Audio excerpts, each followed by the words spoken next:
John's out at the Main Sports guy. He's out of Hollywood now. Oh, cool. Yeah. This is a pretty big event for being a rivalry up here, you know. Oh yeah. I could have horses like that comes back to the state champs. Some game. Yeah, I mean, I could have horses assignments. they only lost one kid. The meet on there, I mean, there is 300 and some odd pounds, and then like, you're walking lineman up there, like, Yeah, I watched a lot of the games last year, so Brett, happy to see him in person. Good deal, man. Well, I appreciate it. yeah, when he gets up here, man, I'll let you know. Yeah, I'll pop back up here. Yeah, he'll be back in a few minutes. He went down there to help the guy run the music. Sure.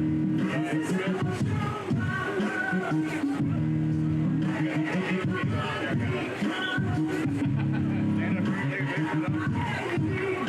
Everybody catching lightning out there, man. Yeah. We're gonna take photos, man. I'll let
time I got down there, they didn't run back to their car.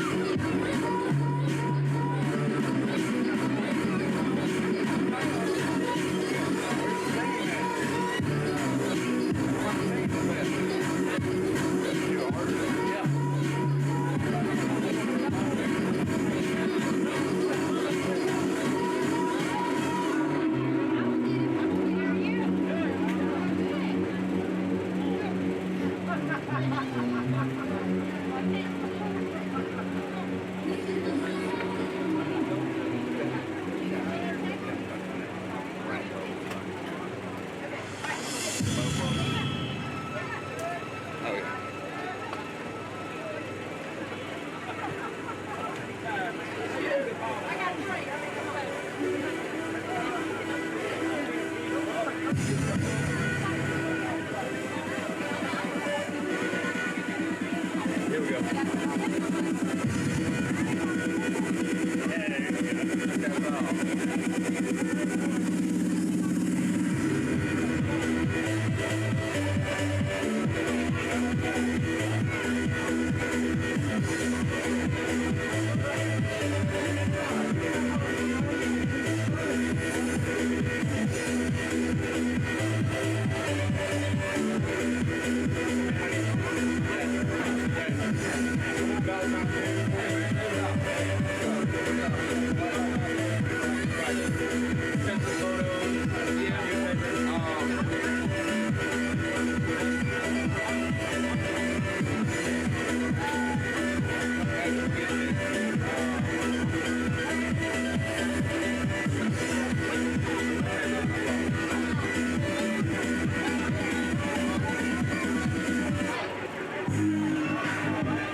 All right, if you're just joining us, we have a slight weather delay because of some weather and some lightning that was in the area about 30-40 minutes ago. So kickoff has been pushed back to 7:30. So once again, under weather delay due to some lightning earlier, and kickoff will be at 7:30. Meanwhile, make your way over here to the Rebel Grill. There's plenty of time to come over and get you some of these great hot dogs and hamburgers, cheeseburgers, chicken fingers, candy, cold drinks, all different kinds of stuff. And don't forget to go by and see our community class here at the entrance to the stadium. We've got boiled peanuts, snow cones, lemonade, sweet tea, and you can also buy some chances on some great cakes that have been cooked by some of our wonderful cooks here in Lafayette. So you want to be sure that you buy a chance on those.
He's got it on the clock. We can go on.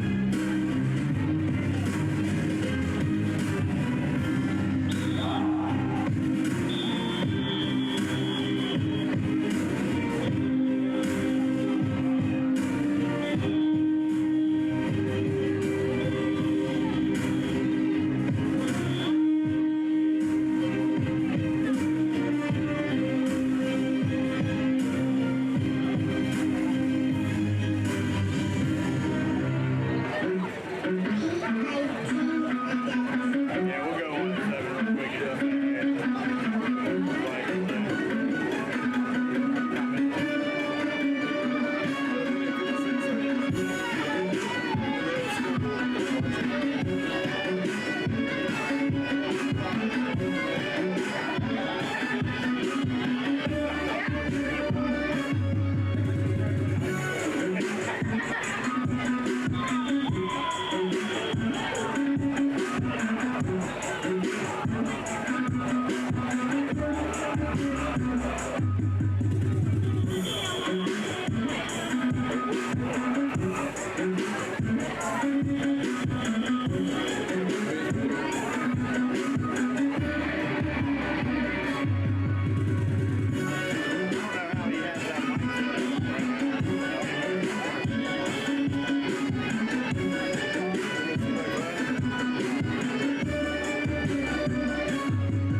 Good evening, Chambers Academy Rebel fans, here at the Chambers Academy Sports Network.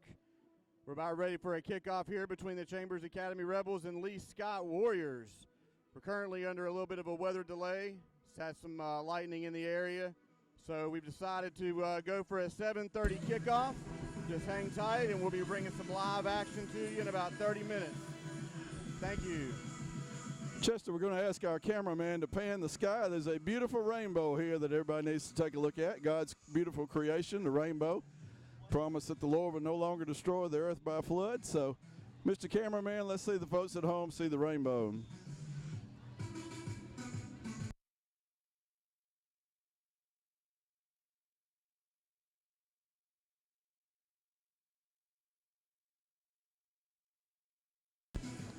And there it is, ladies and gentlemen, a real thing of beauty, a rainbow is.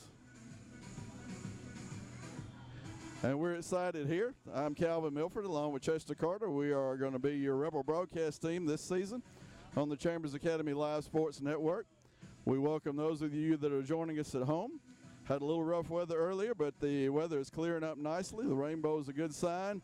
And we're going to be playing football in about 27 minutes and 28 seconds. So go get your bite to eat. Come back, sit down, and join us for some Chambers Rebel football.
Y'all welcome into Colbert Field right here in Lafayette, Alabama, home of your defending AISA 1A state football champions.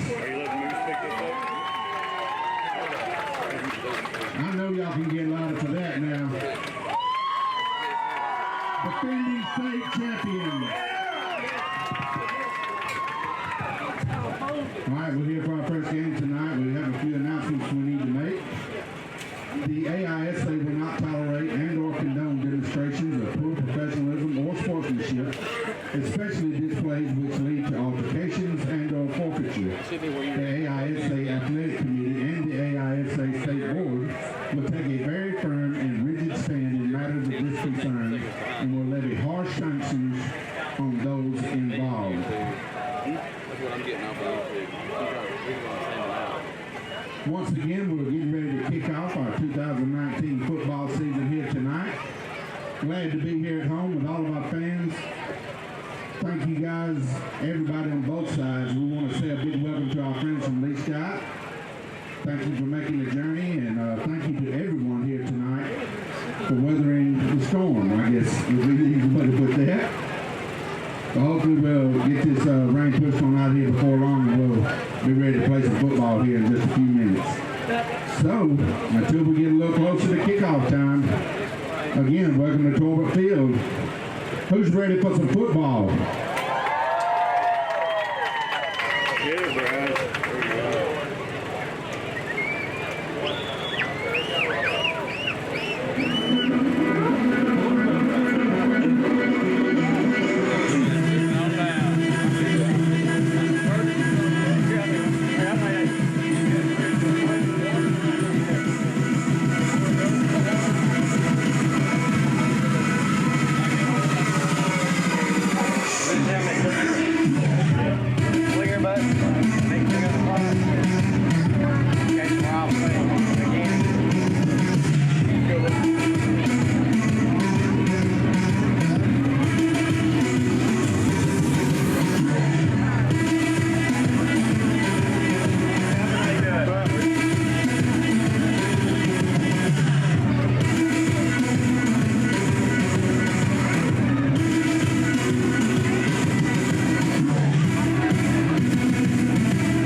right back. That's what you were giving it to me. I'm sorry.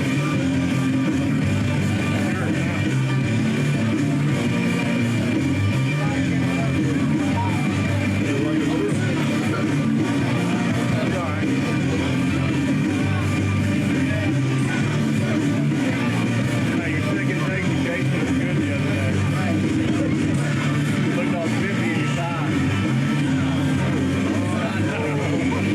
I told him, I said, we're doing this in one take. I'll be out of it.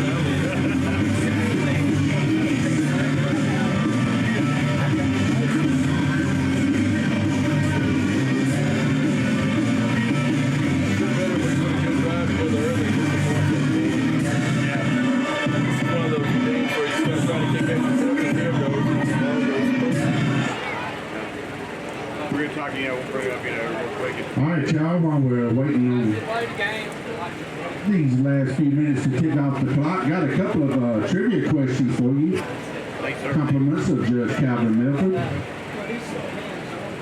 What team did Coach Allen coach his first game against in 1998?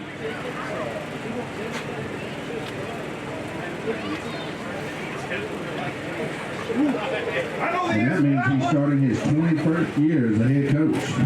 Congratulations, Coach Allen. What team did Coach Allen coach his first game against in 1998? That is correct. It was Lee Scott. What noted announcer called his first game on the radio from Torbert Field in 1990? What noted announcer called his first game on the radio from Torbert Field in 1990? We should go ahead and knock that out of the way early in the season. Any guesses? It's sort of playoff meetings later in the year. Those turn into a little bit. That would be Rod Bramlett. Rod Bramlett called his first game on the radio from right here at Torbert Field in 1990. Right up here. All right, don't forget, the Rebel Grill is wide open over here with plenty of great food, hamburgers, cheeseburgers, hot dogs, chicken fingers, french fries, nachos, candy, cold drinks. Anything that you could possibly want at a football game, we've got it for you over here at the Rebel Grill. So make your way over here to the concession stand and help yourself. We got plenty of it. And don't forget to go by and see our junior class. They're located at the doorway to the entrance to the stadium. They've got some great boiled peanuts, snow cones, lemonade, and some cold sweet tea. And also, be sure to buy a chance on one of the cakes that we'll be drawing for right here at halftime.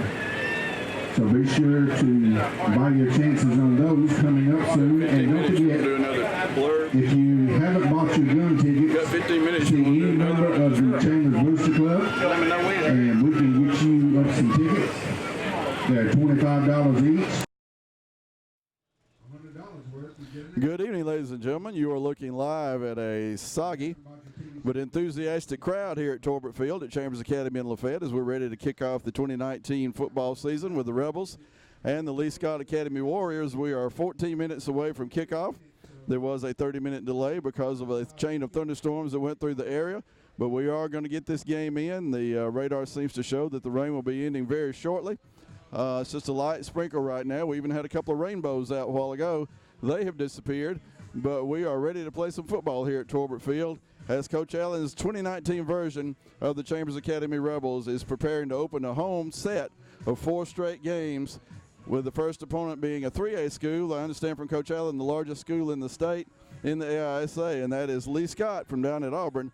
The Warriors and the Rebels coming up in about 13 and a half minutes. Stay with us.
y'all wrong. Now we're back on there.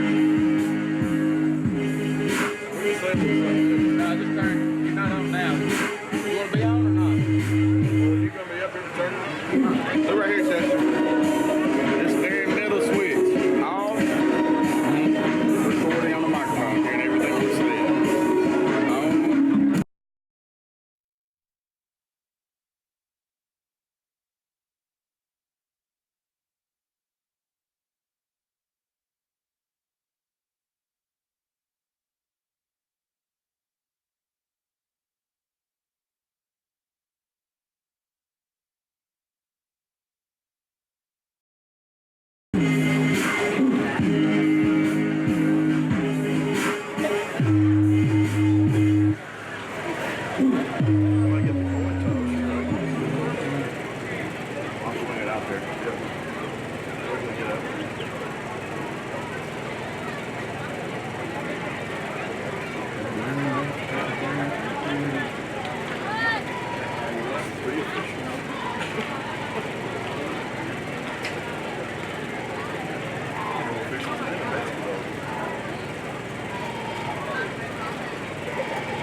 All right, once again, welcome into Tolbert Field, home of the AISA 1A defending state football champions.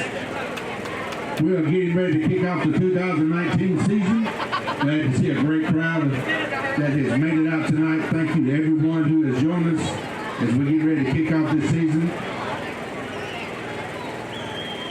We will have our run-throughs here in just a moment, and we'll be ready for kickoff here shortly.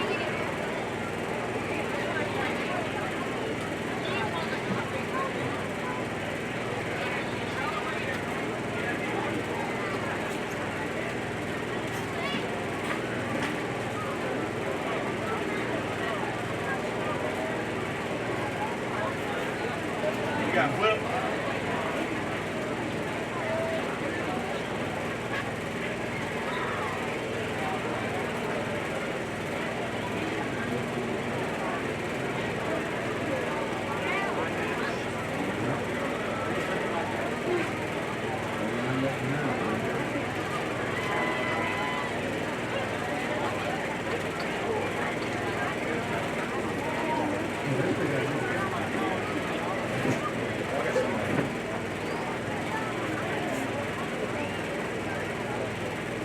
All right, we're getting ready for our coin toss as our captains make their way to midfield.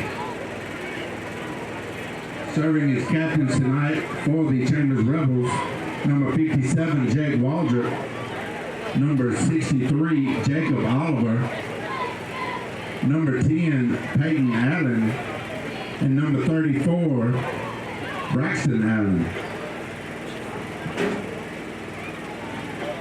Captains for Lee Scott, number 10, Thomas Watley,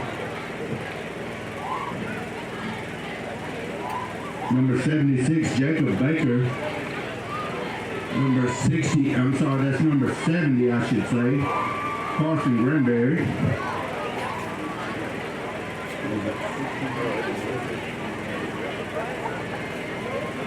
Number 68, Riley Ketchum. Come on out, guys. Shake hands.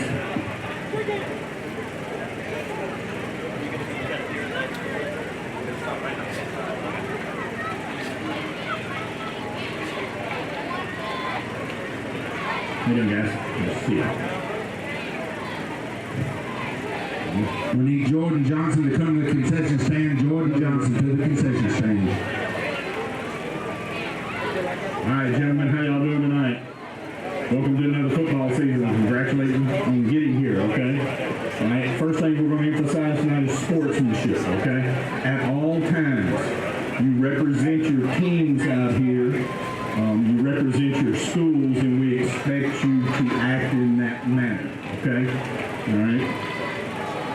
All right, make sure everybody's legally and properly equipped. You guys are the captains. We're going to come to y'all with questions on any penalty enforcement or any issues we have. okay?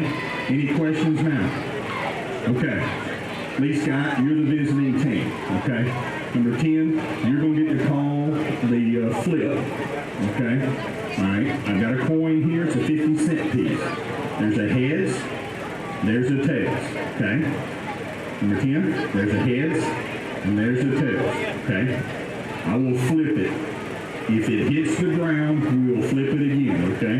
My plan is to catch it, flip it over, and we'll show it to everybody, okay? I want you to make the call so loud that that official over there can hear it, okay? What are you calling? Tails. Okay. Everybody agree, tails? All right. And it is heads. It is heads, okay? That means they have won the toss, okay? Chambers, what do you want to do? Chambers, say again? Receive. You elect to receive, okay? What do you want to do? You want to defend the scoreboard. Okay, turn your teams that way, please.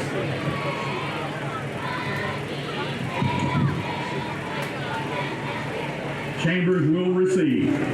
Good luck, guys.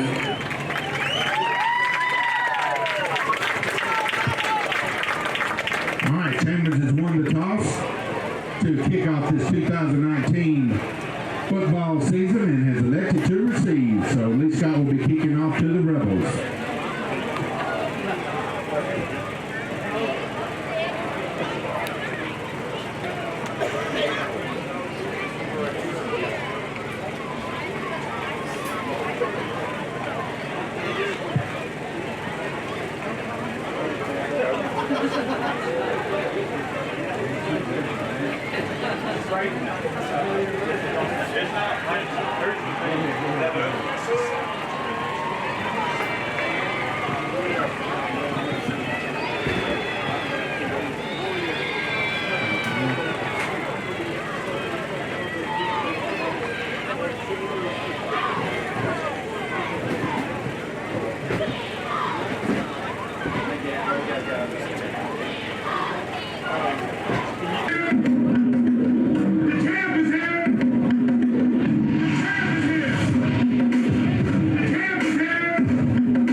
Father, we thank you for today and for the opportunity to see this football season kicked off right here in Chambers Academy.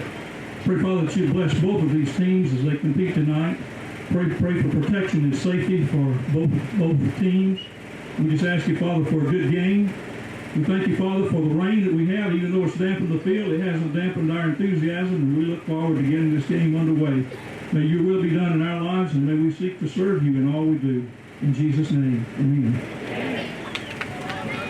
And please remain standing as Miss Lorraine Jackson will lead us in our national anthem.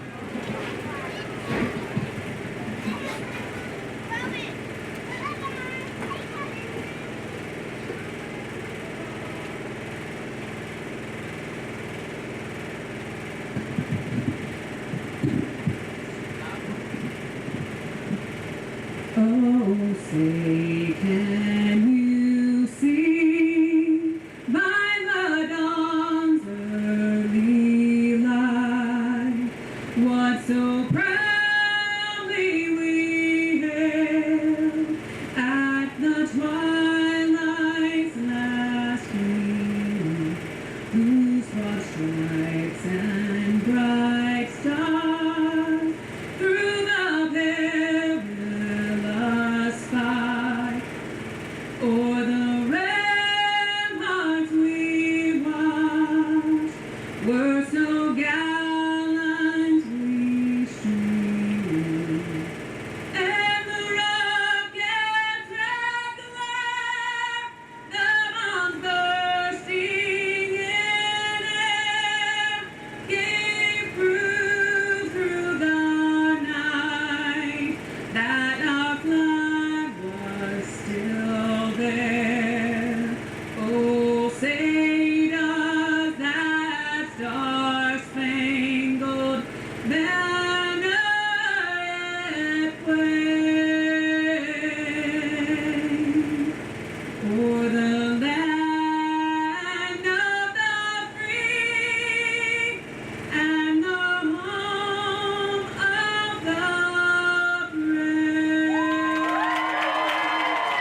All right, good evening, folks, and welcome to the Chambers Academy Sports Football Network. We're here at Torbert Field at Chambers Academy in Lafayette, Alabama.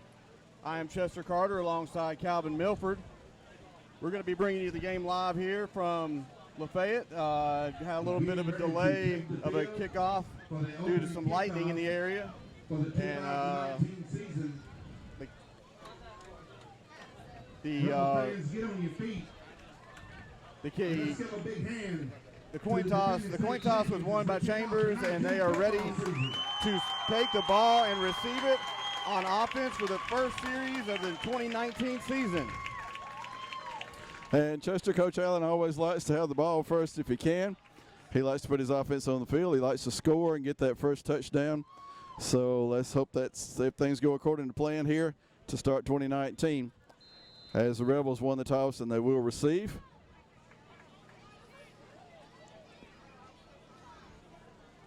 And here's the kick. Chambers takes the ball on the 20. Number 23 brings it out to the 33, set up first down and 10. And a nice run back there, Chester, to get us up past the 30. 32-yard line. First down, Chambers. And the Rebels have the ball first and 10 at the 32. Yeah, some of the keys to Chambers' success this year is going to be bringing in that offensive line and defensive line that they brought back from last year's championship season. They only lost one player. So Coach Allen's going to really rely on the lines. Doing a little housekeeping here, and we got that straightened out. So get back to play in action. I think he meant 11:51 actually. I think these are 12-minute quarters. Allen's under center. Takes a snap. Up the middle. To number 30, K. Tarver on the carry. Number 30, K. Tarver. Not much going up the middle right there. He'll pick up 2 yards, bringing up second down and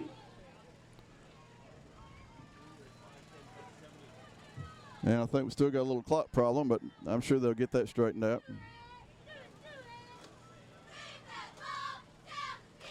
Allen hands off to number 34. Up to across the 40, to the 41-yard line, close to a first down. Number 34, Braxton. It's going to be about a yard short, maybe a yard and a half, depending on the spot. Braxton Allen just came just a few inches short. It appears that Coach Allen will be. These early third and shorts are really important to establish your offense. Absolutely. Well, looks like we're going to go with 3rd and 6 instead. Got a little motion early on there by number 11, Isaac Gardner. Maybe got confused on the snap count. 3rd and 6. The ball will be moved back to the 36-yard line. That's the kind of jitters you get in those first games. You work those things out. That's right. These kids will get right back into championship form real soon.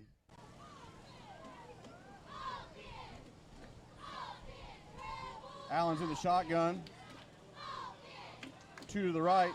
Takes his direct snap. Goes left. Pulls it down past the 40. To the 45. To the 50. And he's tackled out of bounds to the 50. 48-yard line. Great run there by Peyton Allen. That's something that we were able to do in the championship game last year that we had not done all year, but Coach Allen's going to pull that trick out early this year. And we got a 1st and 10 almost into Lee Scott territory. I thought he made it across the 50, but I see he didn't. He's on the 49 of Chambers. Yeah, it appears the ref spotted him a little bit behind the 50-yard line. Still 1st down and 10. Allen in the shotgun. Hands off to 34, up the middle for about an 8-yard dive. That was a nice game. Braxton Allen on the carry. He's across midfield down. He'll be marked down at the 40. Now we're in Lee Scott territory. 2nd down and 3. Allen's keeping the speed up today, not letting him slow down. Yeah, that's the trademark of a Jason Allen offense. Keep it moving. This year, the AISA and public high schools in Alabama are using the 40-second clock like the NCAA uses. No more 25-second clock. It's a 40. And Allen's back to pass. Oh. And it falls Pass incomplete. intended for number 13, Jordan Benbrook. Jordan Benbrook. Bring up third down and 4.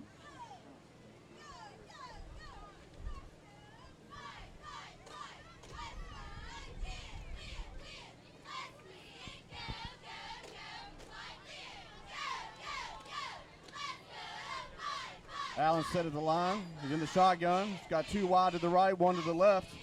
Hands off to, fakes it to Allen. Braxton Allen. And there he Peyton's on the goes. run. He's at the 20, 15, 10, 5, touchdown. Touchdown, Peyton Allen. Chambers. And there are no flags. So Chester, the plan worked to perfection. That opening drive, got that opening score, and Chambers is up. Absolutely, Calvin. Jason's going to be doing a lot more quarterback movement out of the backfield with Peyton this year. Looks like it. And speaking of Peyton, he's in to try the extra point. Kicking coach Terry Daniels been working with him on his kicking. Terry, as you know, was an All-American kicker, punter at Auburn University back in the early 90s. His son Rafe's on the team, and he's been working with Peyton on these points, so let's see how he does.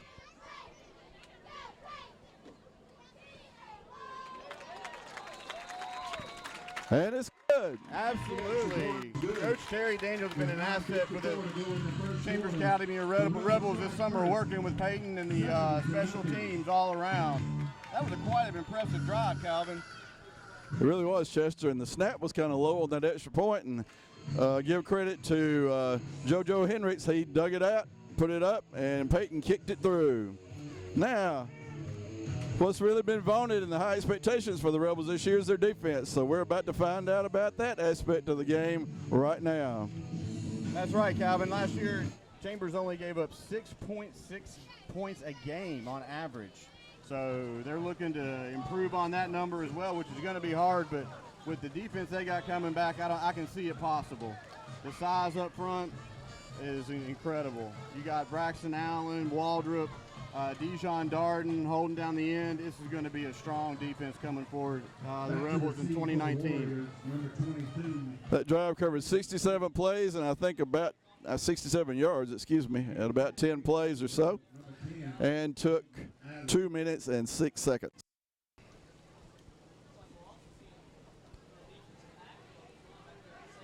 Allen's lining up for the kickoff, getting the guys ready. In Torbert Field, the excitement is coming back for 2019.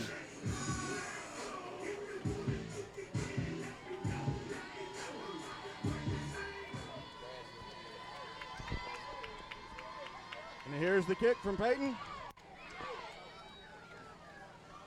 Falls to 15.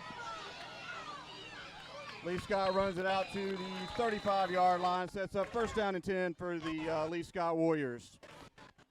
Start in a better position than Chambers, about 2 yards better. Kick out across the 30 will be marked down at about the 35-yard line. First and 10, Lee Scott. Lee Scott is under a new head coach this year, so they're going to probably see a lot of different formations and sets that they're not used to. So we'll see how Chambers adjusts defensively on this series. Loose ball. Pearson, Lee Scott came up with it for about a 3-yard loss. Second down and 13. 3 yards. Chester, you mentioned their new coach. He came from Tuscaloosa Academy. So he made the big switch from one big football town in Alabama to another, and Tuscaloosa is our opponent for next week. Well, maybe he can give us some tips for next week. Could be. Gonna play. Lee Scott's quarterback is under center. Ready for the snap. Rolls out to the left, throws it. Number 4 on the catch, out to the 40. Tackled by a host of Rebels at the 43-yard line. Close to a first down, maybe a yard short. Yeah, it's going to be a long yard. Number 7, Jake Higgins, in on the tackle. Well, maybe 2. 3rd and 2. Yeah, it appears like a 3rd and 2. 3rd down and 3. Clock's running here in the first quarter with 9 minutes left to go. Chambers up 7-0. Lee Scott on their first offensive drive of the game. 3rd down and a long 3. Line to gain is the Quarterback's under 44. center. Hands off up the middle. Oh, And he's not going to make it. that defensive line led by number 16. Number 2, Brody Smoot. on the carry. Brody Smoot with the big stop in the backfield for no gain. That's going to bring up 4th down and 3. Got an early decision for the Warriors. I don't see anybody coming in that looks like a punter, except maybe this young man. This is a tough decision here. Yeah, you don't want to give a high-octane offense the ball. Look for him to try to draw Chambers off sides here. Yep, they're going to look to try to draw him off sides on a hard count. Lee Scott's under center. Takes Whoop. the snap. Oh, hands off to number 22 to the outside. 23. And it's Chambers' ball. Rafe Daniel with the tackle. Ball goes over on downs. Chambers takes over at the 39-yard line. Had a little early movement there on the right side of the line by Lee Scott. It's unfortunate they didn't catch it, but it worked out well for the Rebels as we got the ball 1st and 10, 39 yards away from another score. Absolutely. That was a little bit of movement on that right side of the line. Wasn't called, but Rafe caught him in the backfield for a loss, and ball goes over on downs. Well, Peyton brings the offense out to the field. He's got 2 spread out to the right, 1 to the left, 1 in the backfield. Goes on a slant. Oh, it's deflected in the air, falls incomplete around the 30. Ooh, that's a scary thing when they get pepped up in the air like that. That's why coaches work on tip drills all year long, Calvin. And that one got knocked way up in the air before it came down, but thank goodness it just fell harmlessly to the ground. Yeah, the track's a little slow tonight with that heavy rain we got before the game, but things are drying out now. The temperature's about mid-70s. It's great football weather tonight. Peyton's out in the shotgun. 2 wide right again. Hands off to 34, sweeping right. Gets over to the 34-yard line. Braxton Allen on the carry. Got almost half of it. Picks up about 4 yards, brings up 3rd down and 6. 3rd down and 6 coming up for Peyton and the Rebels. See what Coach Allen's got in the playbook. Yeah, you got to figure you're in 4-down territory, so if you don't get it, just get most of it.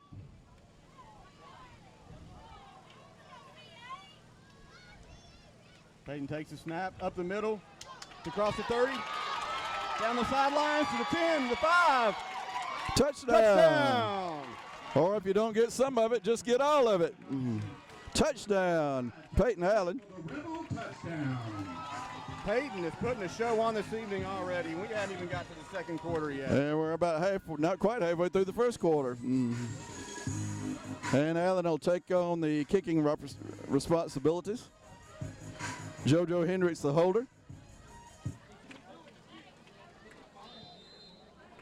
Looks like Rafe Daniel might be the snapper.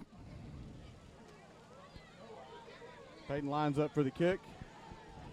JoJo Hendricks holding. Nice snap. Oh, got the upright on that one. Goes off the left upright. Kind of think somebody got their hand on it, quite frankly. And the extra point is no good.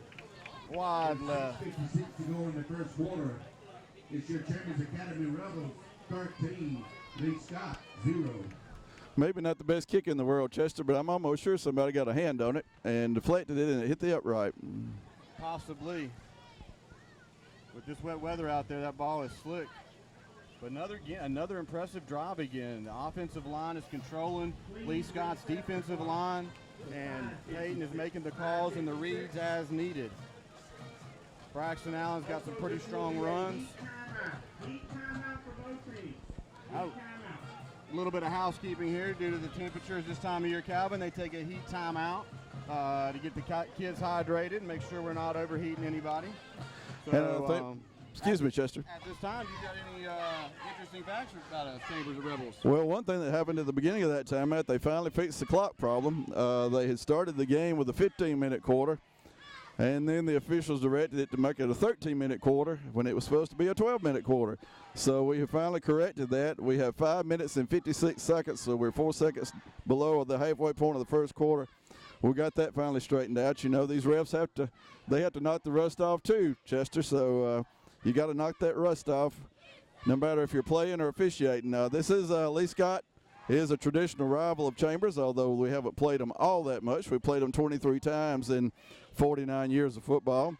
We've won 9, and Lee Scott's won 14. That's primarily because from 2001 to 2007, we lost 5 in a row, and that's the difference in the series. Lee Scott at that time was 3A. We were 1A, just like it is now, but they were in some sort of glory years during that time. They won a couple of state championships, and we were kind of struggling. So they won 5 in a row. After that, we stopped playing them from 2008 to 2017 because they were just so much bigger than us. And the AIS, they kind of frowned on 1A teams playing 3A teams. And then we picked it back up last year, won 41-0. We're up 13-0 here. And that's kind of a little bit brief history of the Chambers Lee Scott series. I got some individual games we'll talk about as the game wears on. Well, Calvin, it's a great rivalry. 35 minutes down the road, 2 great schools with great history, very proud programs, and it's an honor to call these games. Absolutely. This is one of those things you think about as a natural traditional rival, somebody that's right down the road. And, we got Springwood and got Lee Scott, and some of the other schools we used to have as rivals aren't there anymore. Peyton kicks off to Lee Scott at the 20, number 4, pours up the middle, tackled by a host of Rebels. Somewhere at the 39-yard line, sets up first down and 10 for Lee Scott. Almost like somebody else was waiting on somebody else to make those tackles. They kind of got through the first wave there. And I'm glad they were able to get a handle on him. First and 10, Lee Scott. Let's see how Lee Scott reacts to this 2-score lead that Chambers has on him right now. Does the new head coach have something up his sleeve that we don't know about? We'll see coming up. But we do know that Jason Allen, Coach Allen, and all of his coaches rely heavily on their defensive line to control the game. And right now they're doing a whale of a job.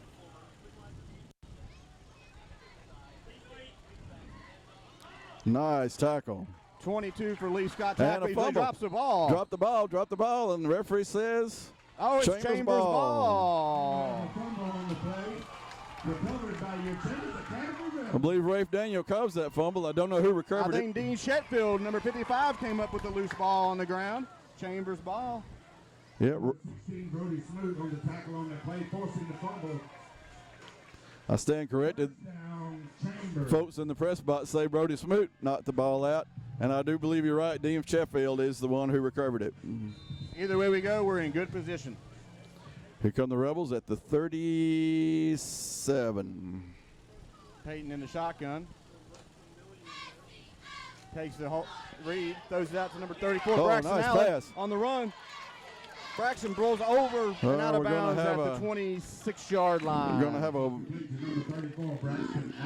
to have a block in the back. Wasn't much of a block in the back, but it's the kind they're going to call.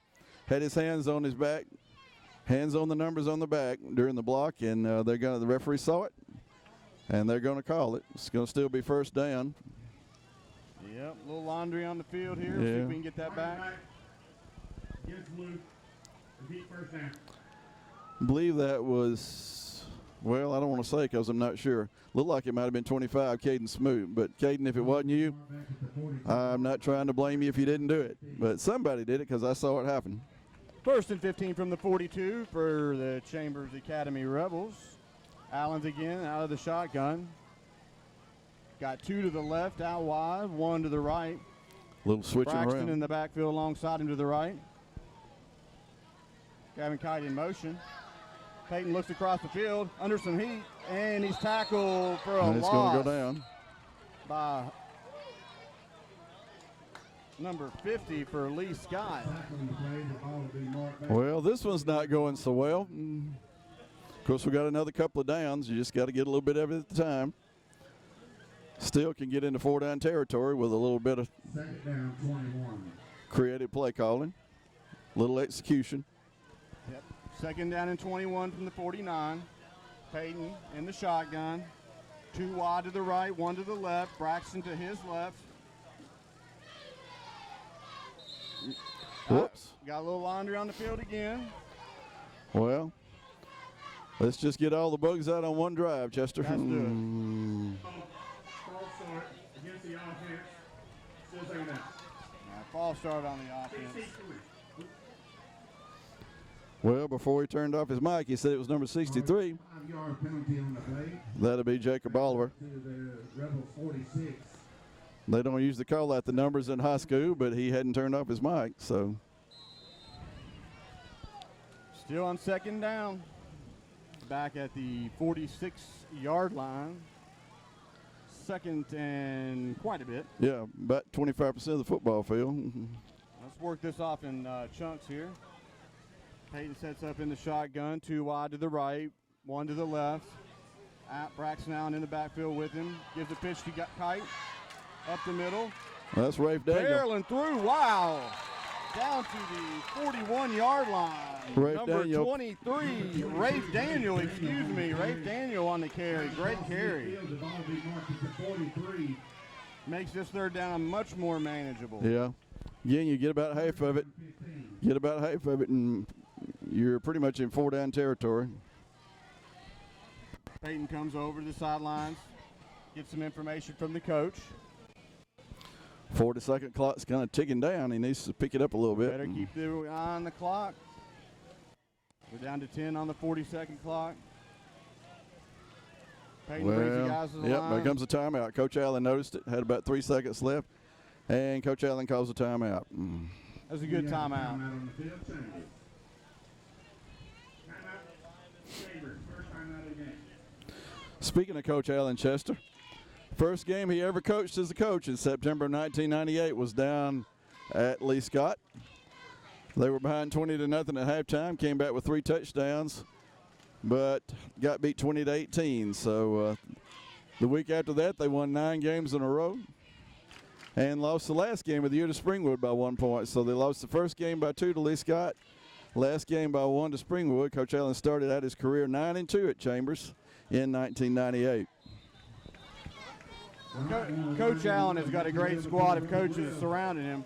We've got Coach Dylan Neesmith, Tom Garrett, Wade Blasma, Kyle Jackson, Trey Fedner, and Terry Daniel in here to help these kids. And they are doing a phenomenal job of building this program from Pee Wee all the way up through JV into varsity. Yeah, you surround yourself with good people as best you can. Peyton's back out there. He's in the shotgun. Got 2 wide to the right. Whoa. High snap. He falls on it. Ball's loose. Well, and Lee Scott recovers.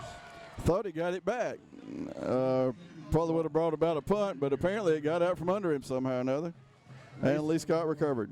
Lee Scott takes over at the 43.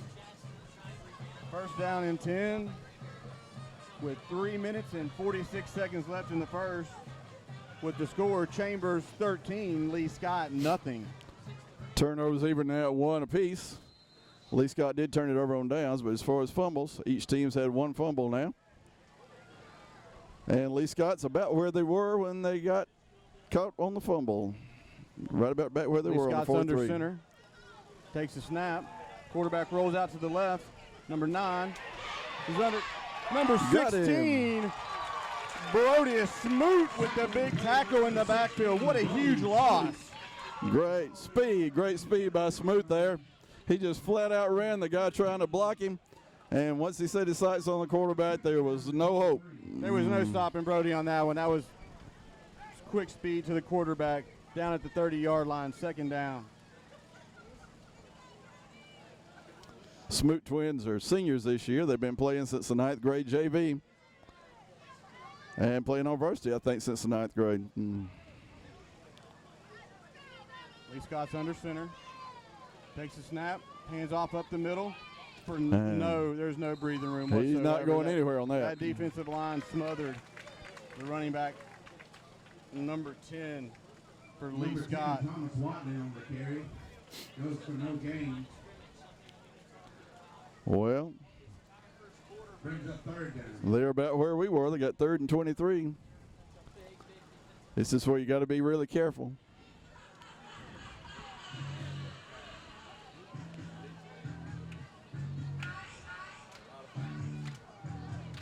You're going to pan the crowd between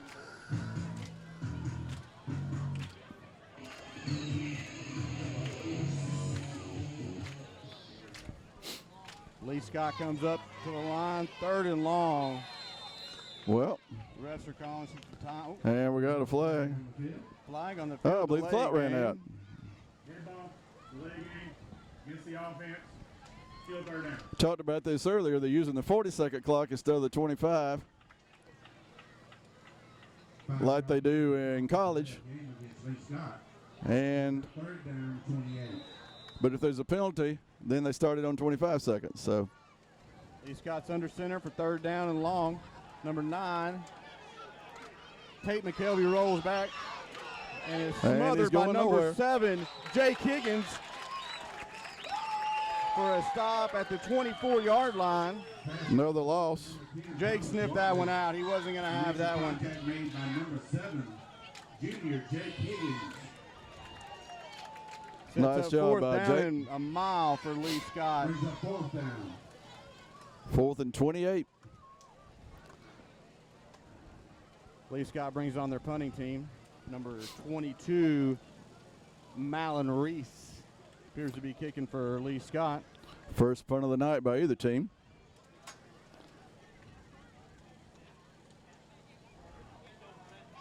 And Peyton And Allen over feels end it. kick to Peyton Allen at the 50, inside the 45, the 40, and he's tackled out of bounds at the 40-yard line. And we got penalty flags everywhere. There's on the return across midfield, but we have a Coach Allen's not happy, so it must be on us. But there's 3 of them laying all at the right together. I don't know if David can pick that up, but whatever happened, everybody saw it. Yes, sir. Eyes are watching. Let's see how they sort this out here on the field. The white hat. Makes you wonder if there's more than one penalty.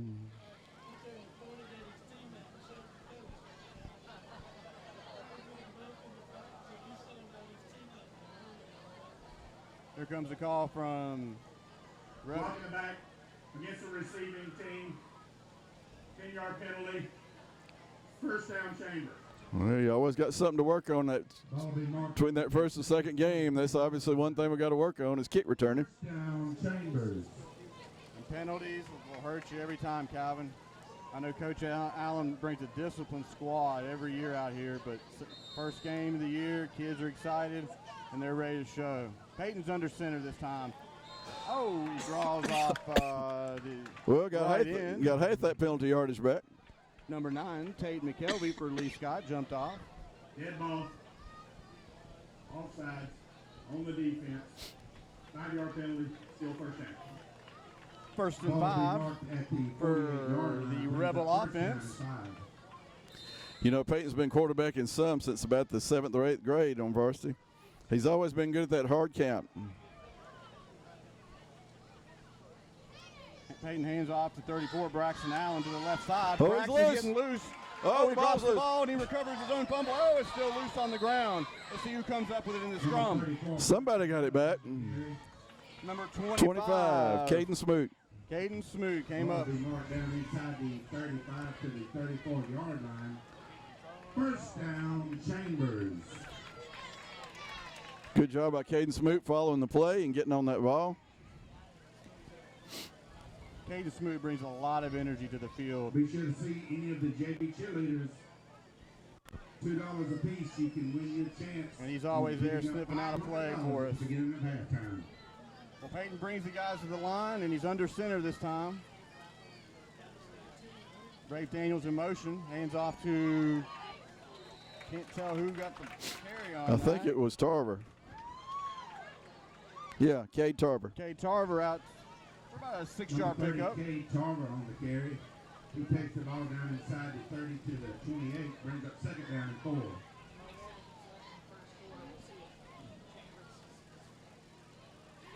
Second down and 4 for the Rebels offense. Going to swap ends of the field. Unless Looks like Coach we're Allen gonna pulls a let quick the clock play here. Run out and go to the second quarter. Oh, No, they're gonna Peyton run gets play. the play off. Drops back. Oh, Goes here's a deep long down one. the middle. Overthrows his intended receiver, number 11, Isaac Gardner. Not sure Gardner was exactly on the same page there. It didn't look like he ran the right route. Or maybe Peyton didn't throw the right route. So we'll start the second quarter with third down. 3rd and 4. Little trickery and razzle-dazzle there by Coach Allen. Unfortunately, it didn't work, but hey, keep them on their toes, Chester. That's right. And let's enjoy some Chambers Academy CA cheerleaders.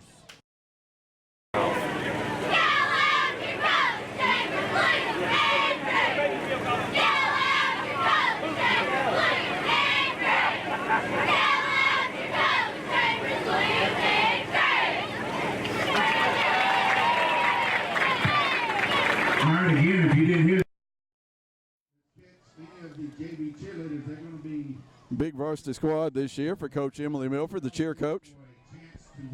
I think it's one of the largest squads we've ever had, and they're doing a great job. Got a great crowd here tonight.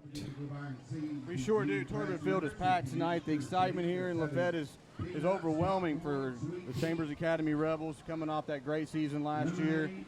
And the momentum is building again with the returning lines and the power we have in the linebackers as well as our quarterback position. Looks to have a good run coming this year. And a big shout out to our cameraman, David Howard. We're going to be working with him all season this season. He's doing a shot of the crowd there. You can see Torbert Field is the place to be on a Friday night here in Lafayette, Alabama. We've had some great crowds. We won 24 games in a row here in Torbert Field and won 22 games in a row on the road. The road winning streak is the longest in the state, private school or public school, 22 in a row on the road for the Rebels. So been a great 4-season run here, hoping we can stretch it on a little further. And with Coach Allen's motto of going that second mile this year, I think that we're going to have that potential to go all the way again. As long as the kids stay disciplined and follow the coach's lead, I think we're going to do just fine. Tough schedule, though. We got 4 3A teams to play this year. This is one of them. Please set the scoreboard to third down. Third down, 4 yards to go. We're about ready to kick off the second quarter here with 3rd down and 4.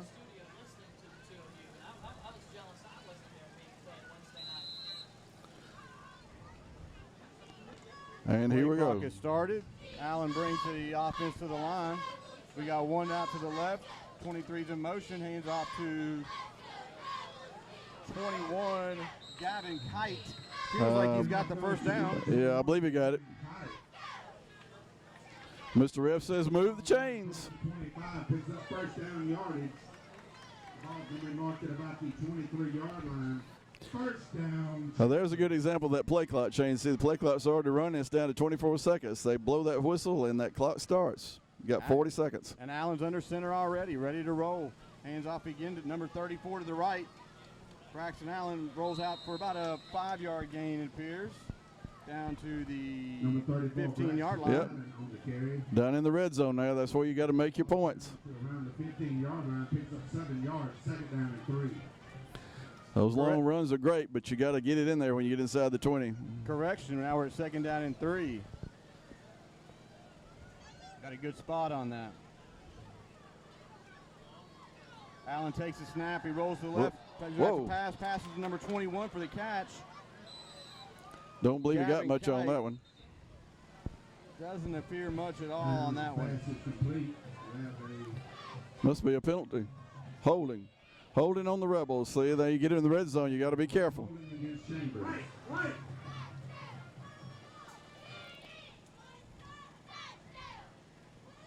I guess they'll take this penalty. There was no gain on the play. It'll be 3rd down and short or 2nd down and long. Decision goes to Lee Scott. Yeah, they're See how taking the playing? penalty. Yeah, they'll take. I would take the yards. Yeah, you got to figure. Against the offense, 10-yard penalty. Repeat second down. You got to figure your odds are better at holding somebody 3 plays on 13 yards instead of 2 plays on 3 yards. You got to play the Wow, averages, smart Calvin. off from the start of the foul too. So it's a really long penalty. Second down 19. 2nd and 19 coming up for the Rebels. It's about a 16-yard penalty effectively because it happened 6 yards behind the line. Allen's under center. Play clock is starting. Got one out to the left of Allen. Takes the ball, fakes it. Gonna throw it. Look out, Peyton. Look out. Peyton rolls to Whoa. the right and just appears to throw it out of bounds. Safe getaway. Well, it's gonna get an intentional grounding. And there's a flag on the play. Let's see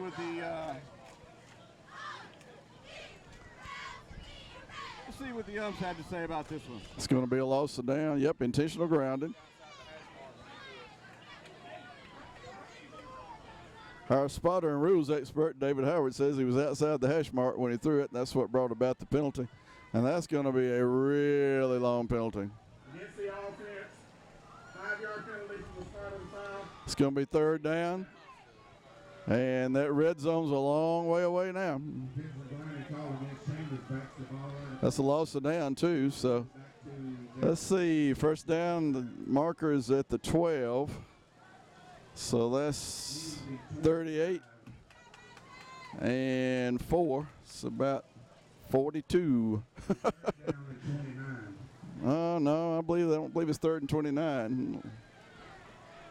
Looking like about 42 to me. Yeah, it looks like about 3rd and 40 some odd yards. Let's just call it 3rd and 48. Let's see, 3rd down. Now we got to get to the 12. We have a little conference out here.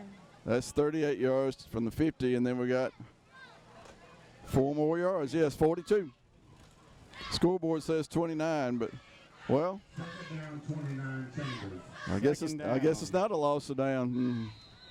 Went back to 2nd down. I'm a little lost on that. I thought that was a loss of down on that play. And Lee Scott coach has got some questions himself out there. He wants an explanation. Yeah, I really think maybe it's going to be 3rd down because they threw it on 2nd and got the penalty. No timeout, no timeout, be 3rd down. Yes, sir. 3rd, it's loss of down. It is 3rd down. Glad they got that straightened out. Smart move by the Lee Scott coach to get out there and make the officials aware of that. That is a loss of down penalty. So it is 3rd down and 42. What kind of play do you dial up here, Chester? Well, there's not many in the playbook, Calvin. But Coach Allen's probably got 1 or 2 in his back pocket he could pull out here. Let's see what he's got. I'm thinking he may just run it and punt. That could be an option. Oh, Peyton that's was not good. stripped. My number 3 for Lee Scott, John Allers recovers the ball on the 43-yard line. Well, we got to quit putting the ball on the ground, that's for sure. Ball's recovered at the 44-yard line. 1st and 10 Lee Scott. It's going to be Lee Scott's best field position. First time they've been across the 50. They're in Rebel territory on our 44. Defense got to rise up here. Yep, let's see what the defense is made of here with that big off defensive line out there with Waltrip and Darden out there. You got the Smoot boys coming in, with bringing the speed. Whoa. Oh, we had a I don't believe anybody saw him over there. no. And he's going to have a first down. Lee Scott passes out to the left for about an 11-yard gain. Shelby's pass is completed to number 4. Number 4 slipped over there, and nobody saw him, and he was wide open. Down for Lee Scott. Got picked up by the secondary. Marked at the 33-yard line. 1st and 10 Warriors. 1st and 10 for Lee Scott at the 33-yard line. The Warriors have a slower paced offense than the Rebels do. Yeah, play clock's already down to 10. This is going to be an adjustment, this play clock this year for these students, athletes. Lee Scott on the carry. up to the right for a couple yard gain, 3 yard, maybe down to the 31-yard line. Number 7, Patrick Futch on the carry. He takes the ball down to the 30-yard line. Tackle made on the play by number 57, Jake Waldrop. Looks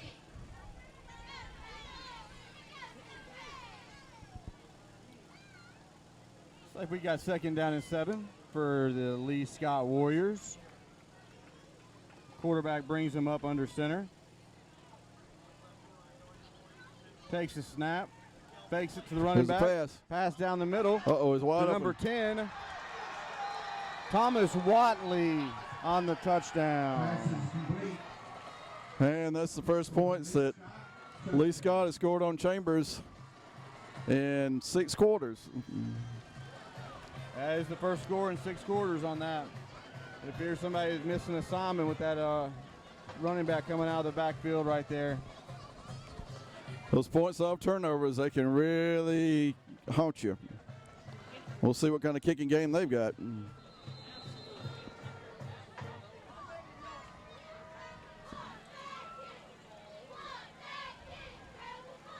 Scott lines up for the kick, and it's It's good. And the extra point is good. With 8:57 to go in the second quarter, it's your Chambers Academy Rebels 13, Lee Scott Warriors 7. Well, the Rebel offense has been sputtering. Let's see if they can get it back together. Yeah, Coach Allen has the guys out on the field bringing their attention to details out here. And with 8:57 left in the first half, we need to have a solid drive to bring back the momentum that we had in the first quarter. Yeah, keep in mind the Rebels won the toss, so Lee Scott will get the ball in the second half. We should be looking for a nice ball control drive here by the Rebels. All right, as we get set for the kickoff, don't forget to find one of the JV cheerleaders. Purchase one of the tickets at $2 a piece for your chance. Lee Scott comes out for the kickoff, lines up. $500 to be given away. Rebels are taking their position. We got number 23 back for Chambers, Rafe Daniel, and number 13, Jordan Benbrook back deep for the kick. Number 80, Britton Watley. Britton Watley for Lee Scott's going to be doing the kicking. And here we go. A pooch kick out to the 25-yard line, picked up by Rafe.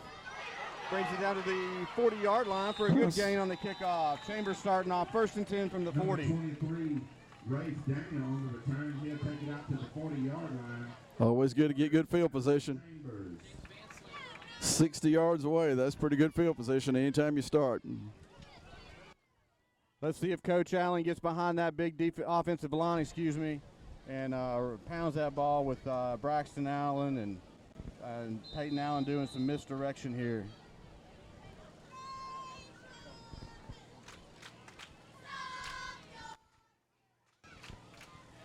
Allen comes up under center. Got 2 in the backfield. Rafe in motion, hands off up the middle to number, I believe it was Cade Tarver, number 30. Number 30, Cade Tarver, for a nice 4-yard gain. Make that 2nd down and 6. Number 30, Cade Tarver on the carry out to the 44-yard line. Play picks up 4 yards. 2nd down and 6, Chambers. Got a tad more than 4, but that's what it'll go down as. Allen calls the play in, and Peyton brings the guys up to the line. We got 2 in the backfield, 1 off to the right. Hands off to number Tarver 30. again. Is that 34? 30. Cade Tarver. Number All right. 30, Cade Tarver again on the carry. Excuse me, yeah, Cade Tarver on the carry. 5 yards on the play. Brings up 3rd down and 1. Cade's granddad, Randy Lindsay, was on the first football team here at Chambers. He was quite an athlete. That's a good legacy to have. Keep him coming. 3rd down and short for the Rebels with 7:43 in the second quarter. Peyton's under center. Brings man in motion. Hands off to Tarver again for, it appears to be a 1st down for a 3-yard gain. And Tarver's the workhorse on that drive, on that first down, got all 10 yards. And got one to boot, got 11 yards. And 11 yards in 3 plays will get you a first down every time. That's right. Cade's earned his carries this series, being the workhorse on this drive. Randy's here somewhere. He's always here, so I'm sure he's enjoying watching Cade picking up those yards. Peyton's under center. Goes Braxton. Hands off to Braxton Allen. Allen off to the left side, up to the 43-yard line, Number 34, Braxton Allen. where it appears to be close to a first down. To the 37. Oh, excuse me, 37-yard line. Yep. The ref is calling for time. Yep, first down. Oh, he goes ahead and moves the chains on. First down, Rebels.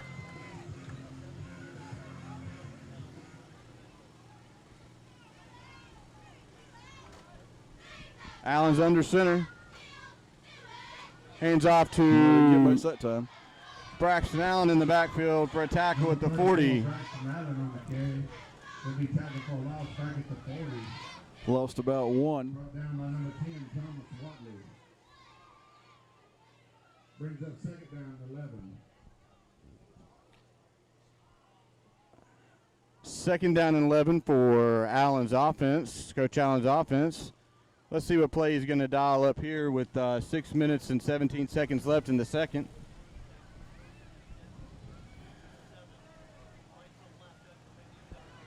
Oh, there's that hard count again. He's good at that. He'll draw anybody offside. Got those lost yards back and got about 4 more to boot.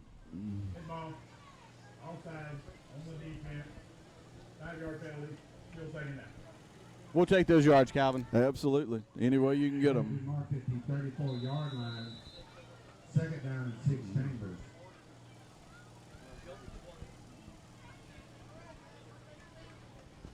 Second and 6 for the Rebels coming up. Allen's going under center.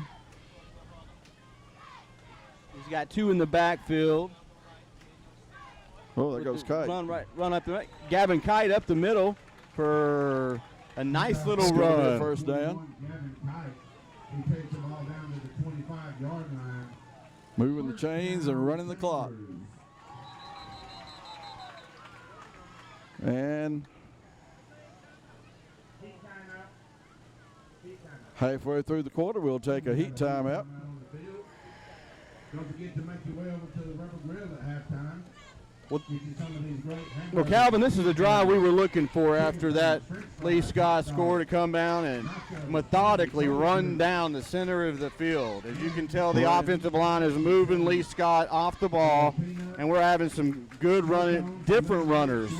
Cade Tarver, Gavin Kite, Braxton Allen moving the ball, and Coach Allen's mixing it up. That's the thing you like to see. They don't know who to look for, so you give it, spread it around, and they're all picking up positive yardage behind that line. But we still got to get that last 25 yards. Got down to the 12 while ago. So let's cinch it up and get it done. Well, these hydration timeouts are important this time of year with this heat. So these kids need to stay hydrated. And we're about ready to get back to action here with first down and Yep, there we 10 go. for the Rebels at Play the clock is 25-yard underway. line.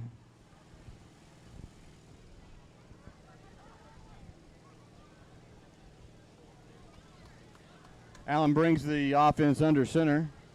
2 in the backfield. Hands off to Braxton Allen to the left. He runs out to the 20. Out to the 16-yard line and stays inbounds. Did a really good job there, Chester. He knew he couldn't make it any further, so he went down. Didn't take a chance on fumbling. That field is still wet, and that ball is just going to be popping around. So go ahead and get down and get the yards you've earned. Exactly. 2nd and 1 now gives you a lot of options. We're coming down to the 5-minute mark here in the second quarter. Ball is on the 16-yard line. Allen's under center. Allen's in the backfield. Oh, ball on the ground. Appears to be recovered by Another Lee Scott. And we have a fumble on the play. Recovered by Lee Scott. Number That's, 56, I don't know if that's 3 Reed. or 4, but Reed we're Wagner. really losing the turnover battle here. Reed My Wagner spotter with says the it's 4. Reed Wagner with the pickup for Lee Scott. Those handoffs are giving the guys trouble tonight. Well, Lee Scott's got to go 84 yards. Ball's going to be marked at the 17-yard line. 83 yards, excuse me, but they're only down 6. Need to hold them back there where we got them.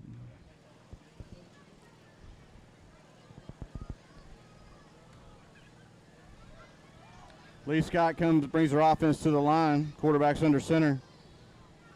Takes a snap. Rolls He's back. not going anywhere. That defensive line smothered him right there for no gain. Maybe 1 yard gain. Goes up the middle. Second down and 9. A yard or 2 brings up second down and 8. Well, the Warriors showed on the last drive they could pass. Hopefully we made some adjustments on that. I guarantee you, Calvin, that play has been studied, and there's a man watching that player at all times now. I don't think Lee Scott's keeping an eye on that play clock over there. It's running down to 10 seconds, and they're not even at the line The yet. quarterback's over here with the coach. We're over there with the coach. 4, 3, 2. Well, got the timeout with 1 second left. Timeout with 4:22 in the second quarter with Chambers up 13-7. I think the Warriors want to either use up the rest of this clock and score or use up the rest of the clock and keep it away from the Rebels, one or the other. It's a chess game, Calvin. How do you outdo your opponent? And right now we need to go ahead and keep our hands on the ball and win the turnover battle right now. And Coach Allen and the coaching staff is going to make some adjustments at halftime and bring that back together.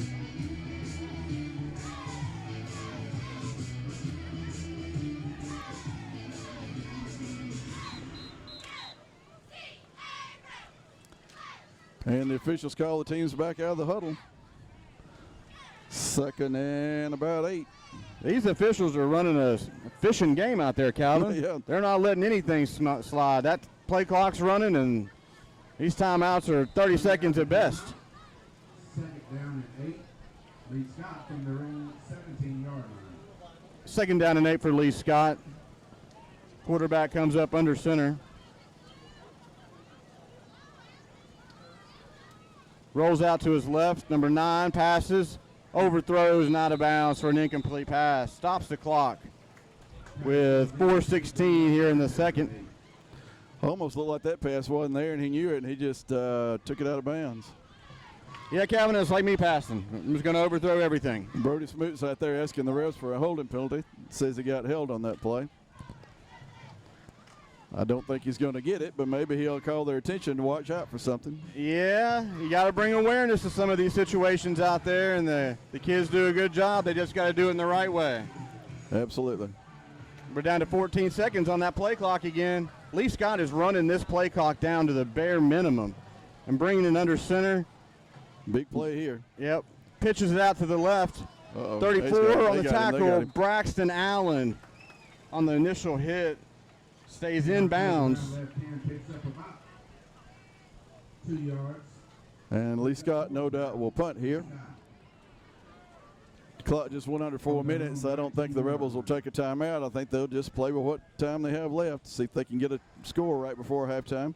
Yep. 4th down and 8. Keep those 2 timeouts. 4th down and 8 for Lee Scott, and it appears our punt team's coming out.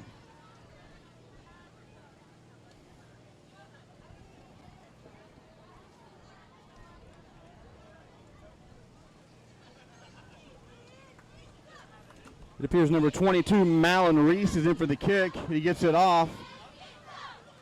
Back to Braxton Allen, 34 at the 50.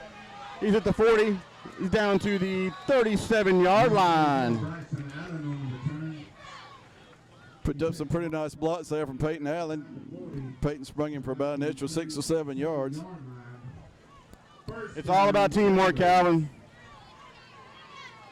So let's see what this offense can do here with 3 minutes and 16 seconds left to go in the half. Plenty of time, plenty of time.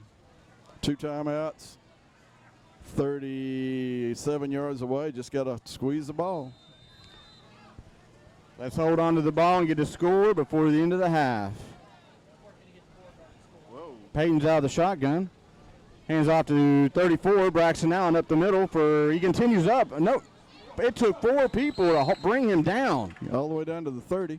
Number 34, Braxton Allen on the carry. Defense was really pulling at the ball there, trying to strip it. They sure are. They're trying everything. But Braxton was saying, no, sir, not this time. No, good gain on first down. Brings up second down and about 4 from the 30. Allen on the keeper, right up the middle. Down to,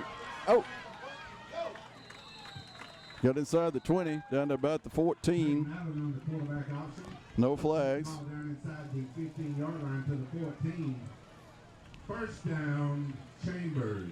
that's something we're going to see a lot more of this year. Peyton coming out of the backfield, making those reads, watching the linebackers, and seeing what's going to be the best option. Out of the shotgun, Peyton. Hands off to number 34, Braxton Allen off to the left. There's Allen in for the touchdown. Chambers. 34, Braxton in. Braxton Allen, he's in for the touchdown. Nice little 1 minute, 18-second drive, 37 yards. I think that was probably Braxton's easiest touchdown he's ever had, untouched. Let's see if they go for 2 here. Make up for that extra point. It looks like they are.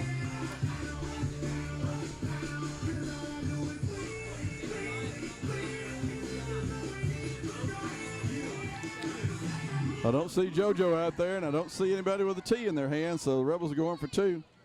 Try to get this thing back out to 14 points. Do we have Dijon Yeah, Darden, Dijon Darden in the backfield, number 35. Peyton's under center. Sends Rafe Daniel in motion. Hands He's off to gonna get Darden. 35 off to the right-hand And side. he walked in there. Untouched. Nice job. 2-point conversion is good. Goes to number 35. And the Rebels, by 1 point, have their biggest lead of the game. They're ahead by 14. He's good. Our special weapon, Dijon Darden, coming in for a 2-point conversion. I didn't see Coach Allen dialing that one up, but that was a great call. 7.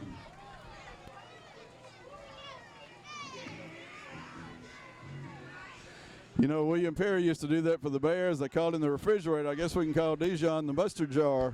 That's right, the refrigerator Perry. Dijon Darden, 2-point conversion. Brings the score up to 21. Just got to play some defense. That's right, let's hold them here and go into halftime. 21 Rebels, Lee Scott 7. With about 2 minutes and 20 seconds left to go in the first half. An exciting first half here at Torbert Field in Lafayette, Alabama. If you get a chance, come on up here. The atmosphere is incredible. And we will be showing the halftime for you. We'll have our Rebel reunions as we've had for 3 years now. And Lee Scott has a band, so we'll let you enjoy the halftime show here at Torbert Field with the Lee Scott Band. And not too many AISA schools that have a band, but Lee Scott has one. Peyton Allen to kick off. Peyton's got the guys on the line. He's ready. Everybody checks off. He's going for it. And he kicks it deep. Nice kick. Nice. Down to the 15. Lee Scott, number 22 on the return. Breaks out to the left. Number 7 brings him down. Well, they got a hold of him. Jake Higgins on the tackle. Layla Reese on the return for Lee Saves a big run on going over to the left side. Yard line. Yeah, Peyton To be marked down at the 33. was a nice long kick, but Down and 10, Lee Scott. may have outkicked his coverage a little bit. Yeah, Jake came in and cut down the angle. Got him good to cut down a big gain. If I remember correctly, Lee Scott has 1 timeout left. And they will get the ball to start the second half.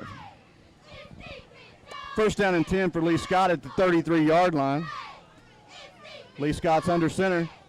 Looks like a quick motion there. Oh! Incomplete pass on the slant to number 8. Went right through the hands of a couple Rebel defenders. Yeah, he really threaded the needle there, but his receiver had the opportunity to catch it and just couldn't quite bring it in. Hey, we'll take it. Second down and 10 for the Rebels with 1 minute and 59 seconds left to go in the first half.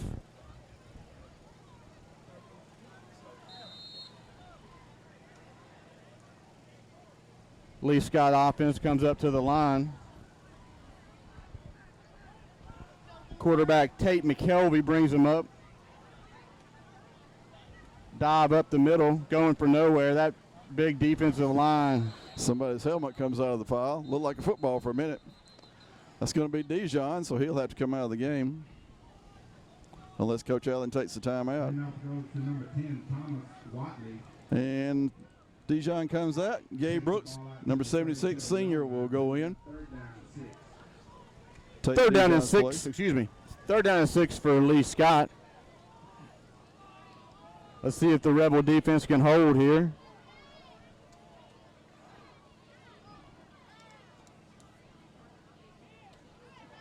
Due to a game correction, due to a play clock error, we'll be keeping the play clock on the field. Keeping the play clock on the field. Well, Mr. Rev says the play clocks have malfunctioned. Maybe we can get that fixed during halftime. Lee Scott, second time out of the game. Well, maybe they did have 2 timeouts left. They just got 1 now. First game ever between these two schools was back in September 1982 down at Lee Scott. Chambers was victorious by a score of 34-6. Lee Scott was a new school back then. They had combined Lee Academy and Scott Preparatory School, and everything was brand new. First time they had a football team that was consolidated, and Chambers was able to go down there and get the victory, 34-6. Let's hope we get the same result tonight, Calvin. Hey, I'll take a one-pointer. You know, we've had a win's a win. In that 23 games with Lee Scott, 4 games have been decided by 1 point. Chambers has won 2 of those, and Lee Scott's won 2 of those. So this series has been actually pretty close. Score-wise, been a couple of blowouts, but usually it's a pretty close game. Well, Lee Scott coming out on the field. 6, Lee Scott. Third down and 6 for Lee Scott. Big play for the defense. Let's see how the defense stacks up.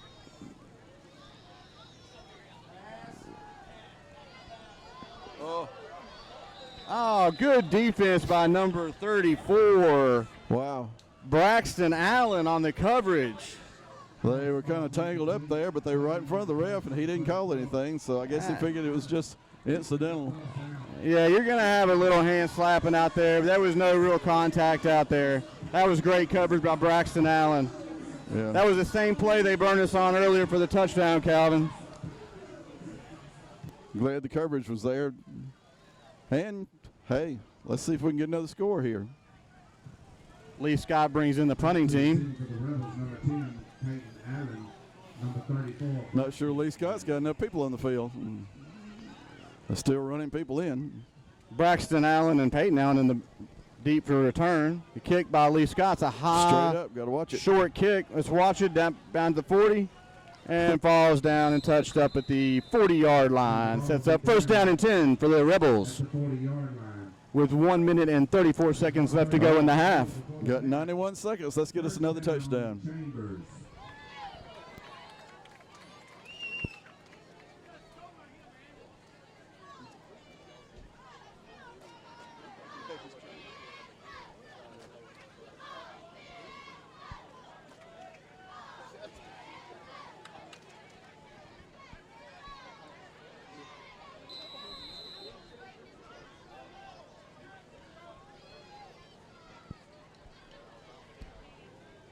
Allen brings the guys to the line. He's in shotgun. Hands off to Braxton Allen up the middle for maybe a yard gain.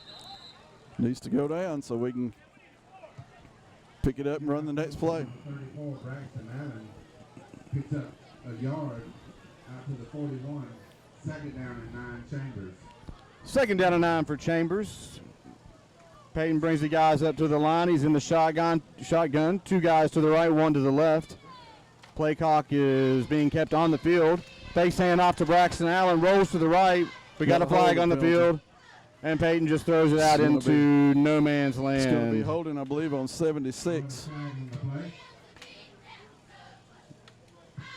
Calvin, you called that right. Wow. Might be wise to just run the clock out now. That's going to be a 2nd and 20.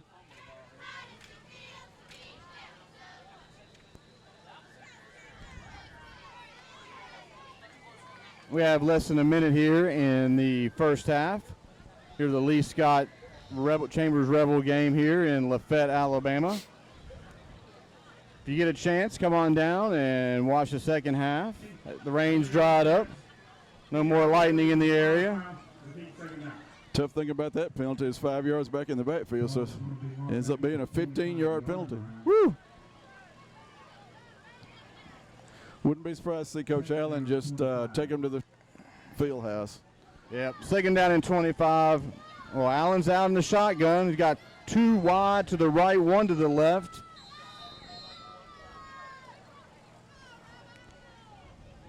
Allen calls for the snap, fakes to the left, looking deep, goes up the middle, takes a run. He's going down the right-hand side. He's loose. He's at the 40, 35, down to about the almost 30-yard line.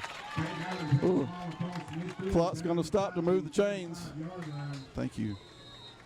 Clock's going to stop. Rebels call a timeout. And Chambers takes a timeout. Well, you know, that's why Coach Allen coaches and we announce. That's right.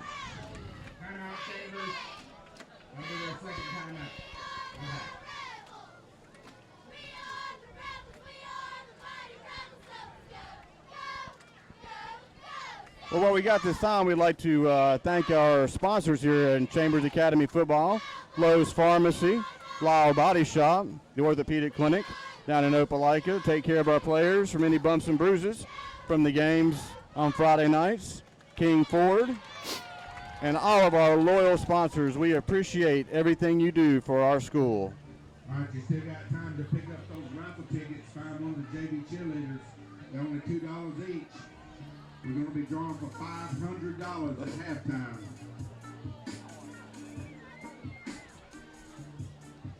Play clock is functioning again. The play clock will be kept on the time. Play clock will be kept. Well, somebody worked a little magic on the play clock. Chester, don't know who did it, but mighty glad he did. Could have been some batteries, Calvin.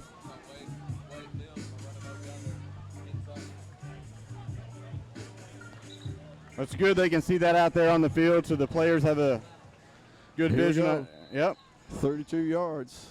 I Here don't we know go. how long Peyton's range is on field goals, but First down and 10 for the Rebels with 36 seconds left to go in the first. Let's see what Coach Allen dials up. Peyton's in the shotgun. Got one far out to the left. One out to the right, 2 out to the right. Allen's lined up in the backfield. Peyton takes the call up the middle for no gain. I think they had that one sniffed out. They sure did. Allen on the quarterback keeper goes for no gain. Second down and 11. No timeouts called by Coach Allen. He's going to see what happens here. Peyton brings the guys up to the 20 line seconds. quick. Gets the snap off, rolls out to his Rolling left, out. throws to the right. Oh, falls incomplete to number 25. Allen's pass intended for number 25. We got another holding penalty. We'll have a flag on the play against Chambers. But we got 11 seconds left. I guess at this point, why not try something? Another one of those backfield holdings, so we're going to be 3-yard penalty. Still second down. about a 12-yard penalty again. Holding against the Rebels. Ball will be marked back. Chambers have a little to talk about at halftime. Coach Allen's going to have to remind them of a few things that they practiced during the summer and during these early practice days. Yes, I can imagine being in a vivid conversation at halftime about discipline and holding on to the ball and just following directions. Here we go, 11 seconds left. Peyton lined up in the shotgun. Allen alongside him, fakes to Allen. He's going to chuck it. Well, if he gets a chance, he's going He's to. trying to get loose. He's rolling out to the right. And he just throws it away. And the 11 seconds is gone, and we are at halftime. And the pass is incomplete. And that brings your halftime score. Your Chambers Academy Rebels 21, Lee Scott 7. Exciting first half. 21 Rebels, 7 Lee Scott Warriors. Sit back and enjoy some halftime shows from the Lee Scott Warrior Band, the Chambers Academy cheerleaders, as well as some other festivities. And we'll see you back at the beginning of the third quarter. The JV cheerleaders are about to draw for $500.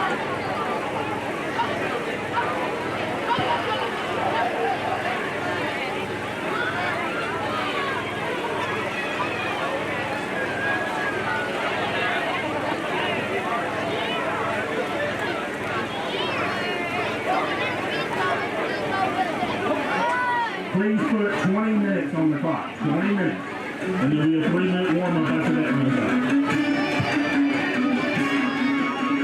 And the winner of the $500, Terry Reese.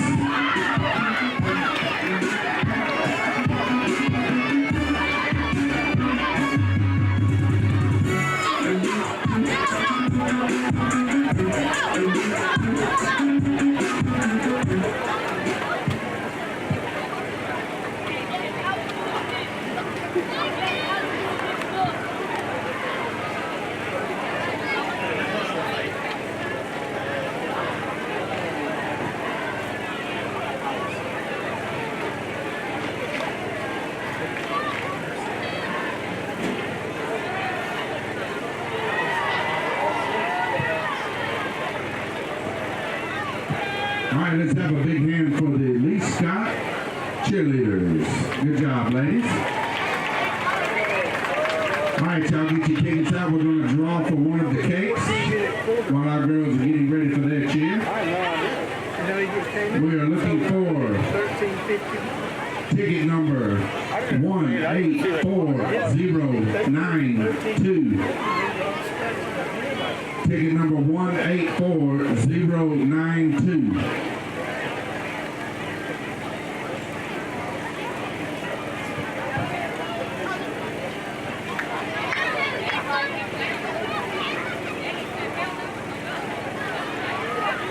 All right, last call, ticket number 184092.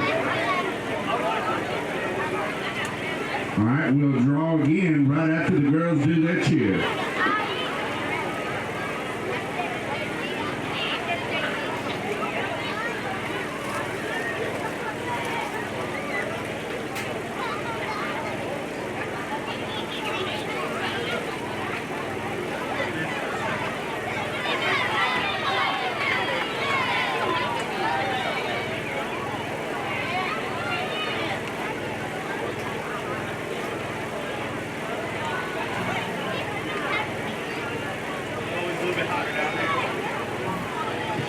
And we have our winner. Say it.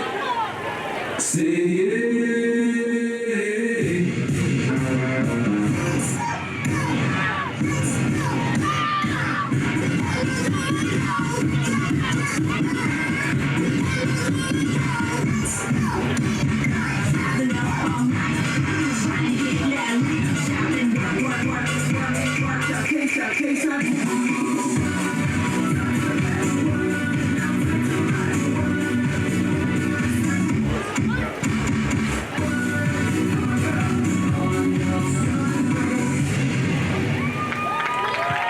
All right, let's have a big hand for the Chambers Academy varsity cheerleaders. All right, we're going to draw for this second cake while the Lee Scott band gets ready to take the field. We're looking for ticket number 184047.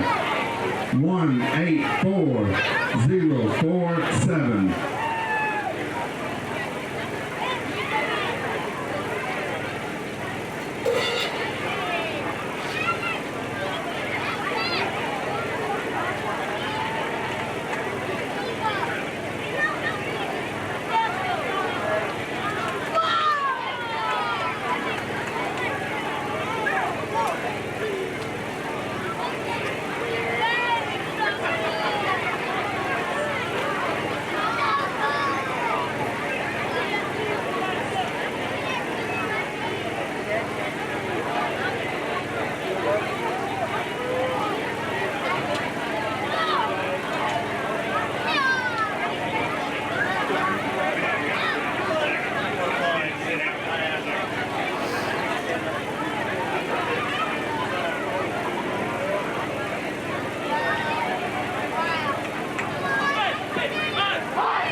Good evening, ladies and gentlemen. On behalf of Headmaster Dr. Stan Cox and Principal Miss Donna Lloyd, we're proud to present for your halftime entertainment the Lee Scott Academy Warrior Marching Band. Our majorettes, Tori Sanderson, Dance Team Captain Olivia Zellner.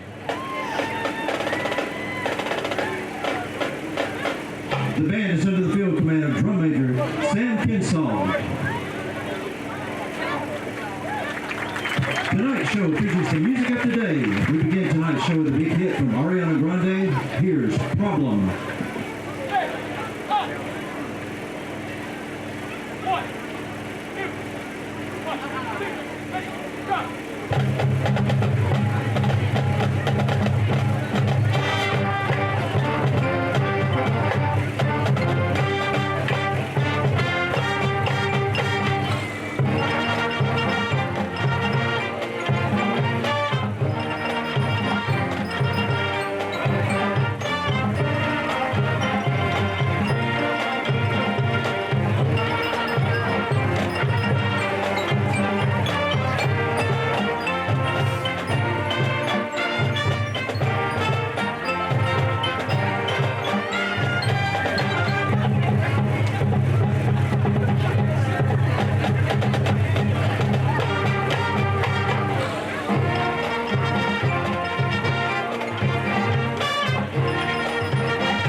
We continue our show as the band plays Panic at the Disco's big hit, High Hopes, and features Kristen Bailey on flag.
We close tonight's show as we feature our dance team with a big hit by the Jonas Brothers, Sucker.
And we continue our halftime entertainment here at Corbett Field, starting with our Rebelettes.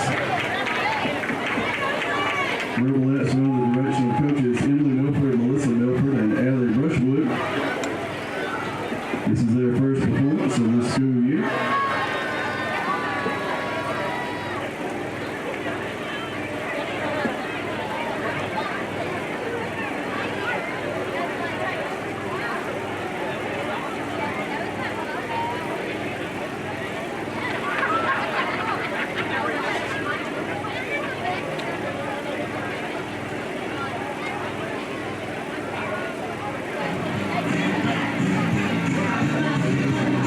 We'll start over.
Ladies and gentlemen, your Rebelettes. And as the CA girls take the field, we remind those of you that are here for our Rebel Reunion program to please let the Rebelettes clear through the gate. Please be on the sidelines and available to be recognized for the Rebel Reunion. Our CA girls are under the direction of coaches Allie Brushwood and Melissa Milford.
Nicely done, ladies. Nicely done. Your CA girls.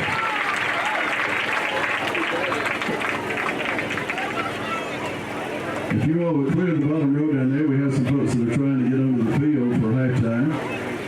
So if you are standing on the bottom row, please move aside and let them get through the gate.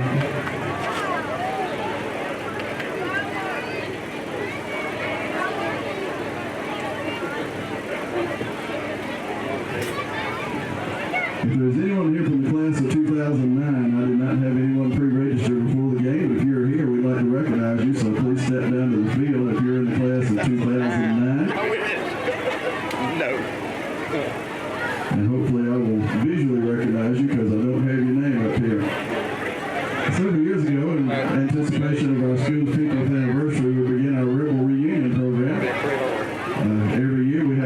come back to home football games on their 5-year and 10-year anniversaries.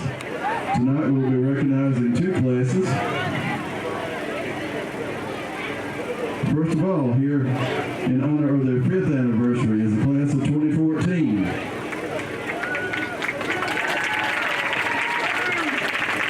Members of that class who are here are Dylan Muckus, Cord Dodgen, Devin Steele, QD Tinsley, Corey Bolt, and Jeremy Holiday.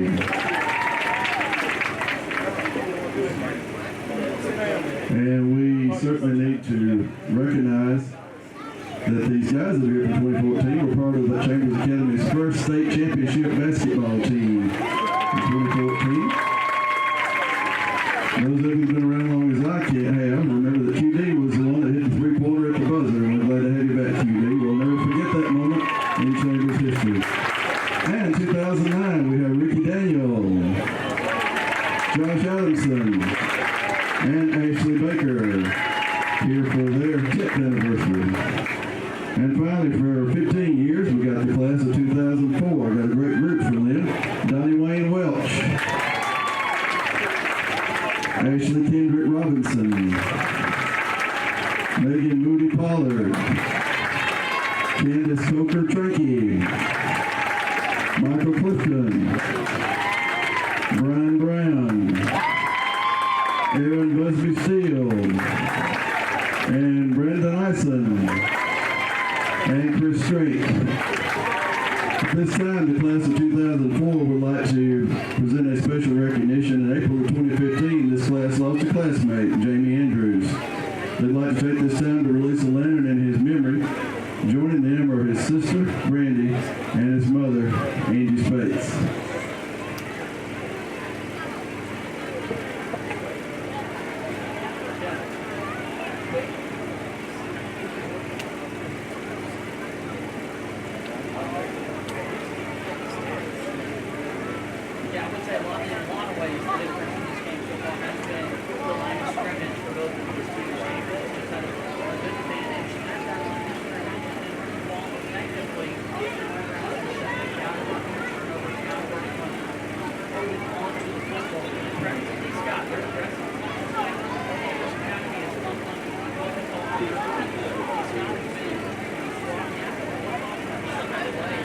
We all remember Jamie Andrews fondly.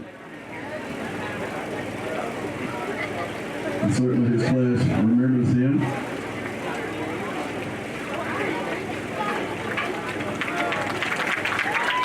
Fly high, Jamie Andrews, fly high.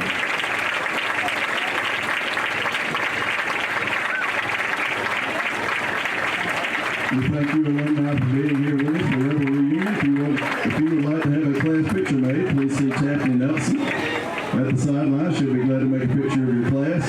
And if you would, please clear off the field so the guys can warm up. This concludes tonight's halftime activities. Next week, we'll recognize the classes of 99 and 94 as we host Tuscaloosa Academy. Again, thank you for being here. We'll see you back in a few years.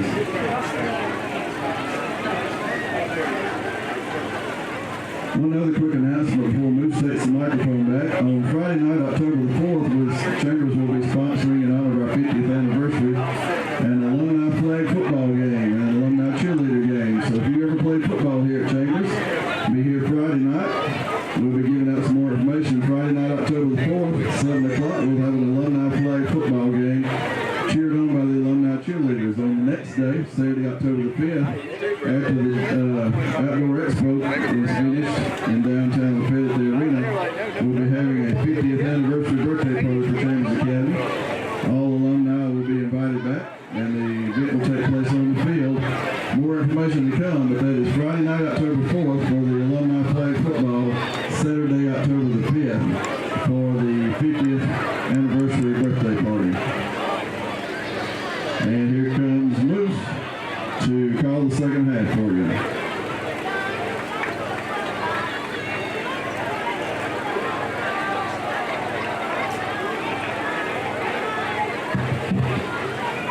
Don't turn this back on until we're ready to kick. Thank you, Judge Milford. we're getting ready to kick off the second half. I want to remind everyone there's still plenty of food. They have lit the Rebel Grill back up. We're cooking more hamburgers and cheeseburgers and hot dogs over here. So there's still plenty to eat. Y'all make your way over to the Rebel Grill.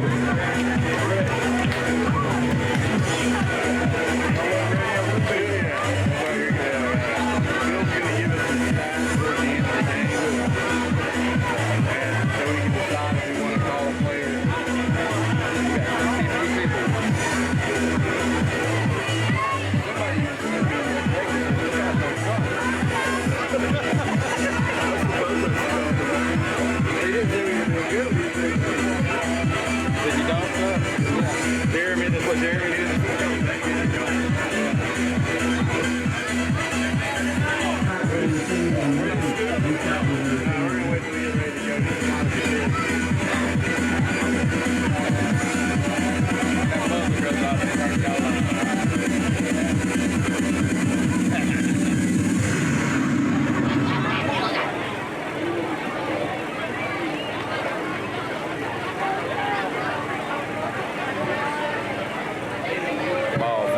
Rebel fans, get on your feet. Let's get ready to kick off the second half. Getting set to kick off for the Rebels, number 10, Peyton Allen. Back to receive for the Warriors, number 22, Malin Reese.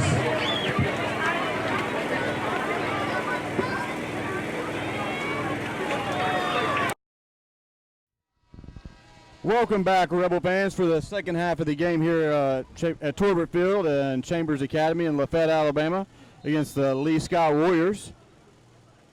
And Peyton Allen will kick off. Chambers won the toss, took the ball, so Lee Scott gets the choice in the second half, and they'll take the ball. Peyton kicks the ball deep on the right side down to, bobbled the catch at the 20-yard line. Number 22 reverses course, goes back to the middle for little or no gain. Appears to be spotted at the 23-yard line as Chambers defense takes the field. Good coverage there by Chambers. A lot of times you get those fumbled kicks and they'll relax a little bit and somebody will get out of there on you, but they got him down. And about where we've been starting, around the, a little deeper, around the 20. 24, that's good. About 10 yards deeper than we've been starting. Lee Scott brings the offense to the line. Quarterback's under center. Takes the snap. Hands off to his right to number 22 up the right side for about a 13-yard gain for a first down. It's by far their longest gain on the ground for the night. They've had a couple of long passes. Malin Reese on the carry. He'll pick up first down yardage out to the 37-yard line. Brought down on the play by number 8, Hayden Hurst.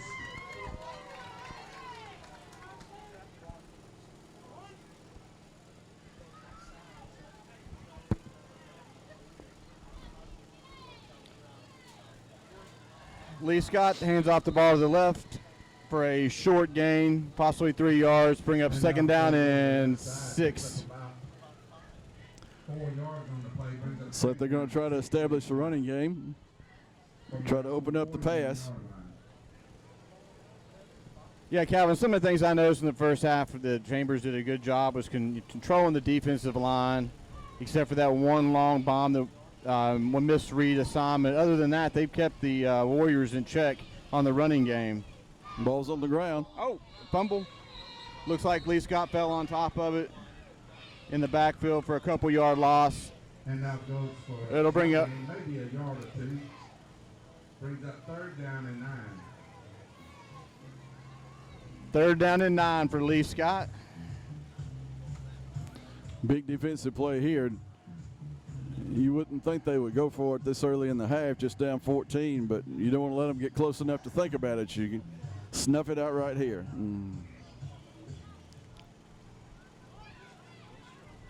Let's see what Jake Waldrop and the defensive line have in store. Oh, is it going to be a quick slant pass out to number 4? Goodness. Tackled on the outside by Braxton Allen and number 25, Caden Smoot, for a first down for Lee Scott.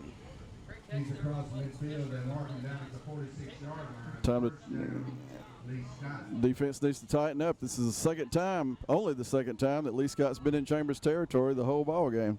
And the last time they were there, they scored the touchdown. Yeah, we don't want to talk about that.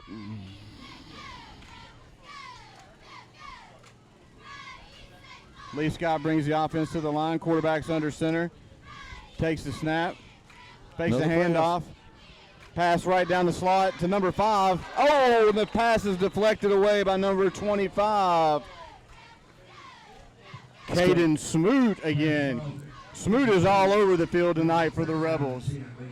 That was one of those passes that really either one of them could have caught. Both of them had their hands on it. Ball was just a little too hot, too much of a hot potato. They couldn't hang on. Good coverage down the secondary for the Rebels. It's going to bring up 2nd down and 10 for Lee Scott. As the play clock continues to roll, the kids have got to make the adjustment this year to be ready to play. Lee Scott's at the line. Quarterback takes snap, hands off to the right for about a 2-yard gain. That's more like it. And that defensive line just snuffed that one out quick.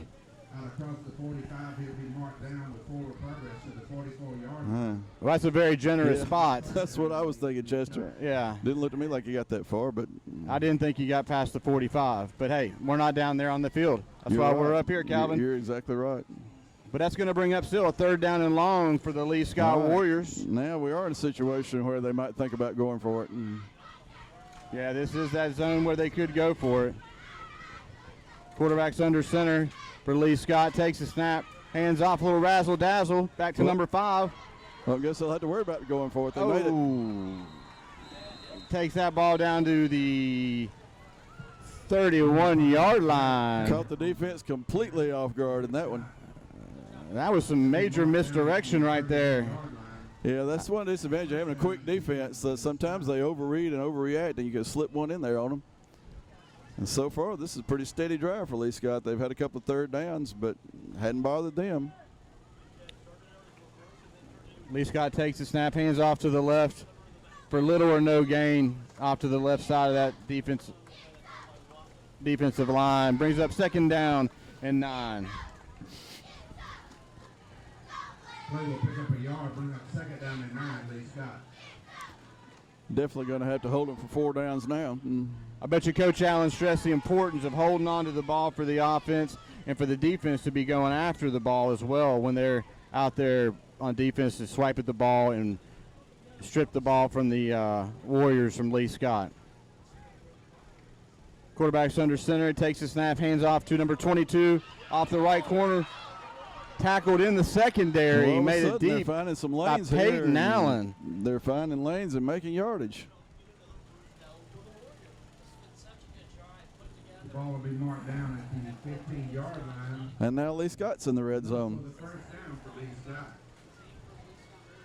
1st down and 10 for Lee Scott at the 15 with 7 minutes and 30 seconds rolling here in the 3rd quarter.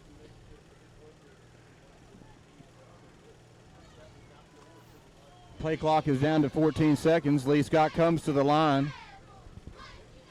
Quarterback is under center. 2 in the backfield, 1 far to the left. Wide receiver. Hands off to up the middle. Snuffed out by a host of Rebels. They was going nowhere. Led by what appears to be Braxton Allen. Goes to number 10. We pretty well got 1st down solid. We just got to work on 2nd and 3rd, huh? Absolutely. Brings up 2nd down and 11. Probably going to see them mix a quick pass in here, see if they can catch the secondary napping. Lee Scott brings the offense to the line. Quarterback's under center, 2 in the backfield, 1 off to the left. Looking far to the left for a lob pass, and it's broken up by number 25, Caden Smoot, on a great defensive play right at the goal line. Caden is all over the place when it comes to defense. He's playing a heck of a game. Well, here's a big one. That's right, Calvin. 3rd and 11 from the 16-yard line. 6:30 here in the 3rd quarter. Lee Scott comes to the line. Play clock is ticking down below 10. Quarterback gets under center. Takes a snap.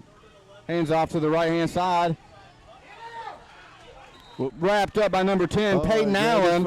He grabbed his face mask. And they're going to call a penalty on that. Wow. Oh, that's tough on third down. Had him stopped.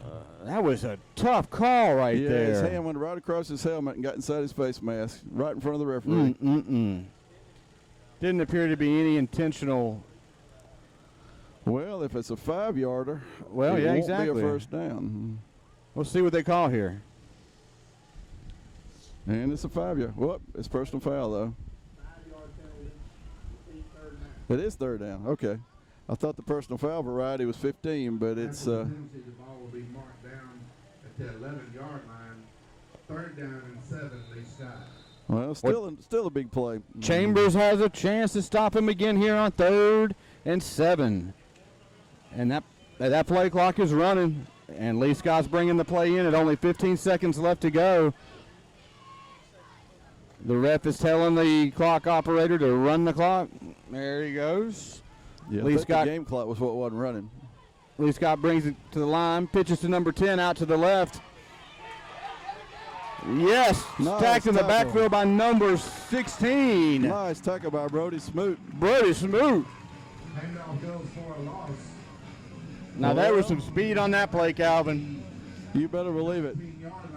Tried to stretch the defense out, and the defense wouldn't be stretched. On the tackle. Brings up 4th down, Well, Lee Scott. wonder what kind of kicker Lee Scott has if they try a field goal here. Let's see what they got. It's like appears they're gonna be going for it, Calvin. Looks like it. Defense really's got a bow up here. Could be one of the plays of the game. Lee Scott's under center. And somebody took a timeout. Oh, delay game. The clock ran out. Wow, that was a big penalty. That is going to be. That's going to be an important aspect of the game this year. That play clock running so quick. Yeah, that 40-second play clock. They got to learn how to deal with it. Push them back even further. So you got to figure this was going to go in the end zone one way or the other. You got to figure. 4th down from the 25-yard line. Lee Scott under center. Takes the snap, fakes the handoff for the end around. Quarterback scrambles out to the right, passes to number 8. Defended nicely by number 23. There. Nice coverage. Rafe Daniel on the defense. Turns over to Chambers. Got his head around on coverage just in time to keep from getting a penalty there. Got his head around and stopped the pass. And the Rebels dodge a bullet there, Chester. They sure does. 1st down and 10. All run downs. Let's see what Allen and the offense can pull out right now and get a little more breathing room here.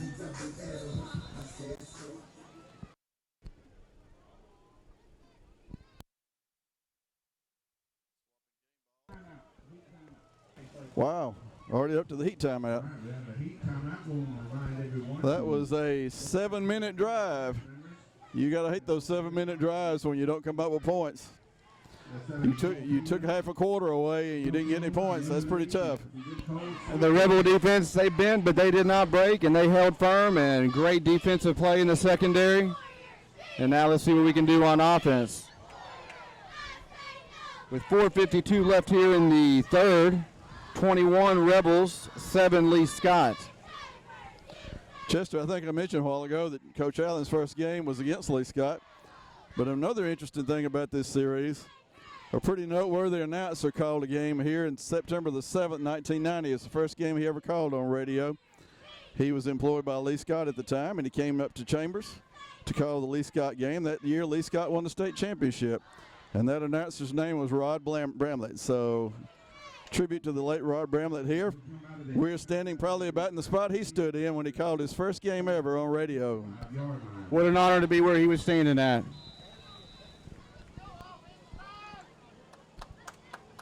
We're back to action here with the Rebels offense. Peyton's under center. Hands off to number 34, it appears. Tarver. It was Tarver, number 30. Number 30, sorry. K. Tarver. Number 30, K. Tarver on the carry. Gonna pick up a yard, bring up second down and 9. 22 for Lee Scott's coming out a little shook up. That's Malin Reese. Let's see what the Rebels have out here for second down and about 9. Allen's under center again. Got 2 in the backfield. Gavin Kite's in motion. Hands off to number 34, Braxton Allen, over the right side for about a 5-yard gain. It's doable. Number 34, Braxton Allen on the carry. Man, so we got an injury timeout on the field. Yeah, this is cramp season, that hot weather, and he was giving some textbook signs of a cramp there. And looks like that's what they're treating him for. It's going to be 3rd and 4 when we come back. This is why these hydration timeouts. These hydration timeouts are important. Make sure these kids stay full of fluids, Gatorade, water, to help stop this. So we'll take a minute here and make sure this young man's all right.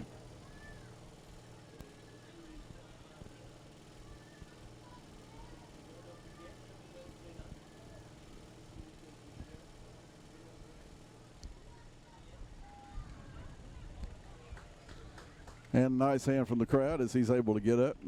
All right, looks like he's up. Didn't quite remember which sideline was his, it didn't look like, but I don't think he got a concussion or any kind of hit like that. I think he just had a cramp.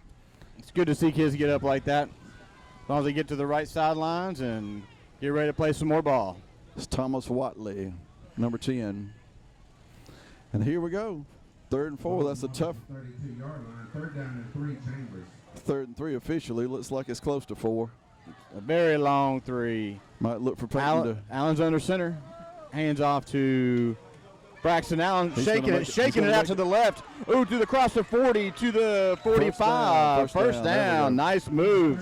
Braxton Allen on the carry. Those were some moves. He was shaking and baking out there, Calvin. You're right, Chester. Down, Chambers. Not yet. First down, Rebels.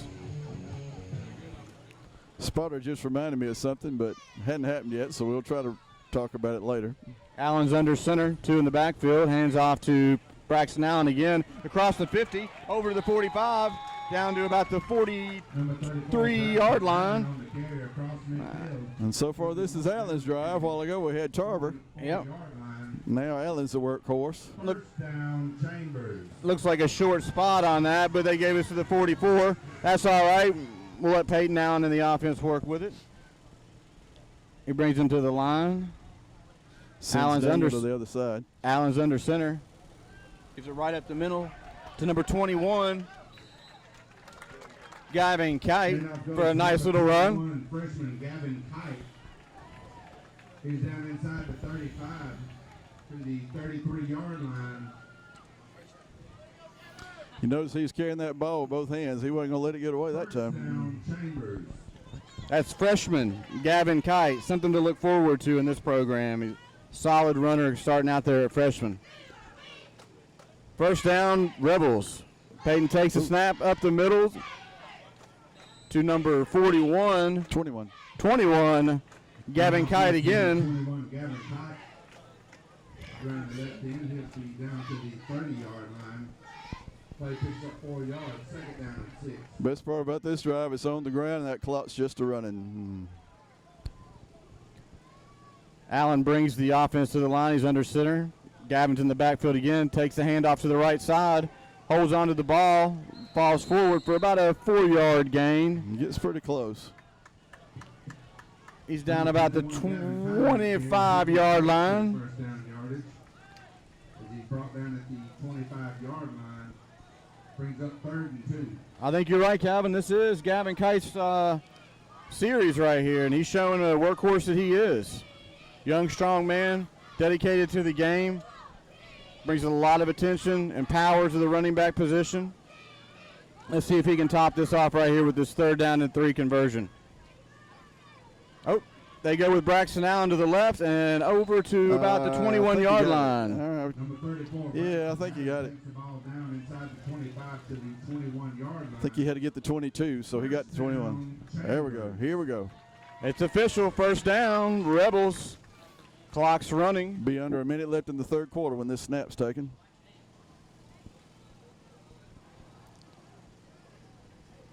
Peyton sets the offense. Kite directly behind him. Fakes to Braxton Allen. Allen rolls right. We got a flag. Oh, wow. Allen is tackled in the backfield for a loss, but let's see what the laundry is on the field. There's also a flag over there about where Peyton was, but looks like it's probably going to be another holding penalty. Yep. Wow. Holding against Chambers. That's gonna be one of those from the backfield again. It'll be about a 15-yard penalty. All the way back to the 36. 10-yard penalty, repeat 1st down. 37, at least it's on 1st down.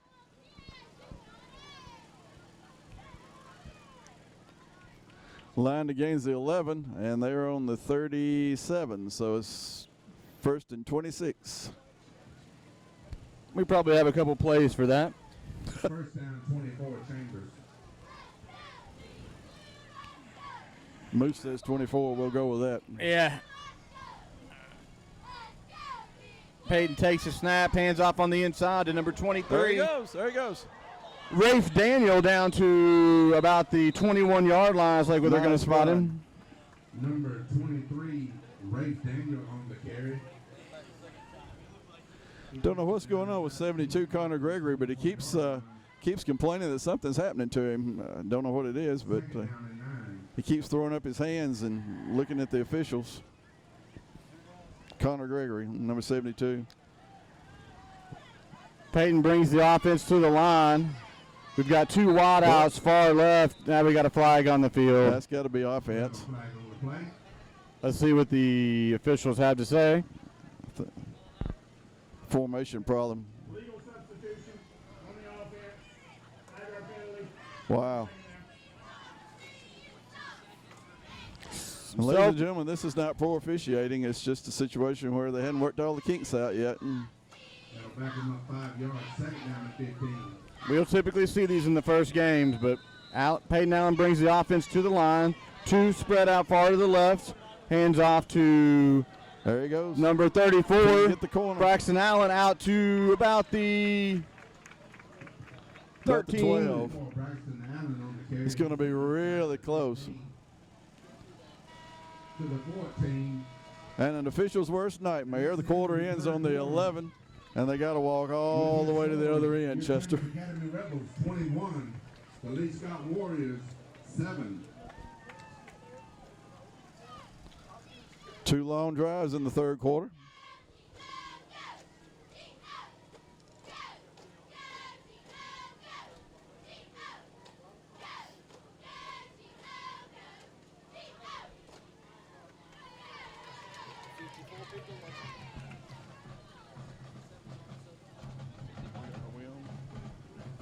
Folks, remember, after the game's over, don't leave us. We're going to have some interviews. We're going to interview an offensive player of the game, a defensive player of the game, and one of the coaches. So stick with us.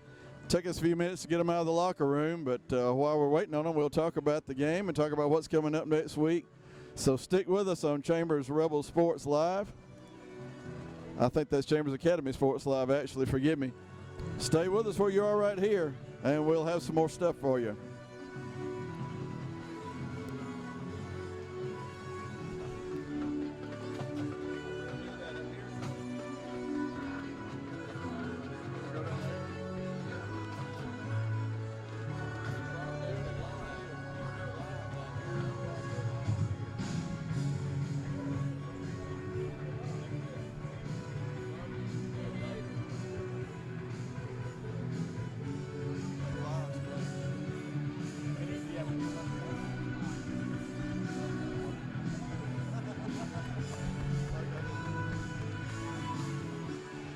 All right, here's your setup. 12 minutes to go. 14-point lead for the Rebels. It's 3rd and 3 at about the 13, maybe the 14. Lee Scott almost in this exact position a while ago and couldn't get it into the end zone. See if Chambers can make it. Here we go, Calvin. Peyton's bringing the offense up to the line. We got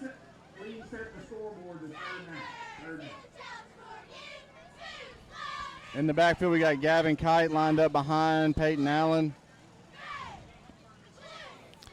Peyton's under center. He takes the snap, hands off to Braxton Allen, swinging it out to the right, and tackled at about the It's going to be a loss. 16, 17-yard line.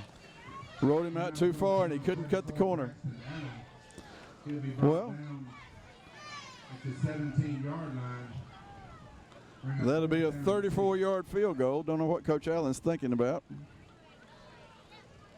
Peyton's been practicing. I watched him kick some in practice the other day, but no Peyton's field out goals there. today. Nope, Peyton's out there in the shotgun position. 2 wide to the right, 1 to the left. Look at that hard count. Takes a snap, hands off up the middle to Braxton Allen for about a don't think he got there. 3 or 4 yard gain. And he didn't make it. So each team has turned the ball over on downs inside the red zone. First down and 10, Lee Scott. And those 2 long drives have gotten us down to 11 minutes left in the ball game. So Lee Scott will come out for the second time. And they're on the 14, 86 yards away.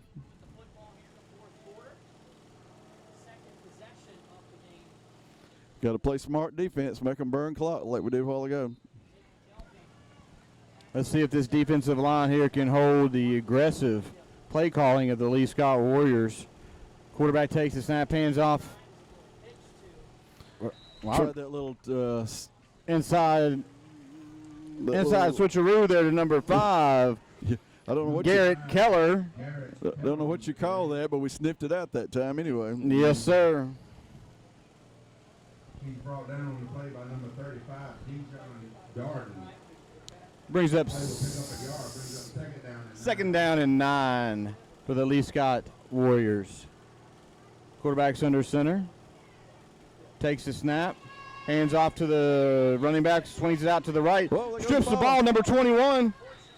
And Lee Scott falls on it in the backfield at about the 10-yard line for about a 6-yard loss. Quarterback was in a good place there. He was watching the play and how it developed, and all of a sudden there was the ball.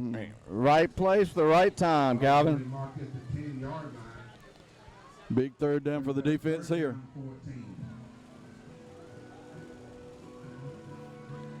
Lee Scott's reaching the point where they down 2 scores. They're going to have to put the ball in the air. But this is a really dangerous place to do it. We got time by the officials. And I believe Lee Scott took the time.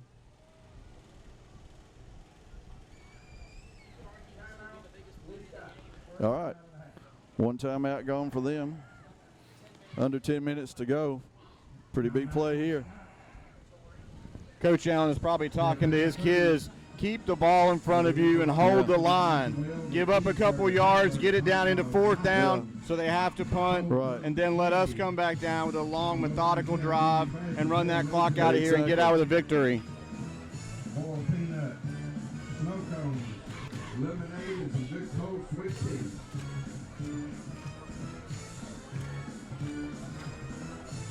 Some of the things that I can see Coach Allen working on this week in practice will be penalties and holding on to the ball. One of his two staples that he works on constantly. This rain didn't help out earlier, but it dried out pretty quickly, and the night turned out to be great football weather. But the guys have just got to hold on to the ball, and Lee Scott has done a good job of stripping the ball. You're right. Yeah, it's not just been sloppy ball handling. This is a much improved team over last year. You can certainly say that. All right, Lee Scott's up with 3rd down and about 14. 9 minutes and 53 in the 4th. Quarterback's under center. He takes the snap. runs out to the Almost left, got it, and didn't he? he is snuffed out by That may be number a safety. Referee calls 35, down. Oh, they're gonna spot him on the Dijon one. They're Darden. going to spot him on the one. They gave him a spot on the 1 Yeah, yard they don't have line. replay. Wow. Don't have replay here in high school, but That was a friendly was spot. tight, That was yeah. a friendly spot, the Calvin.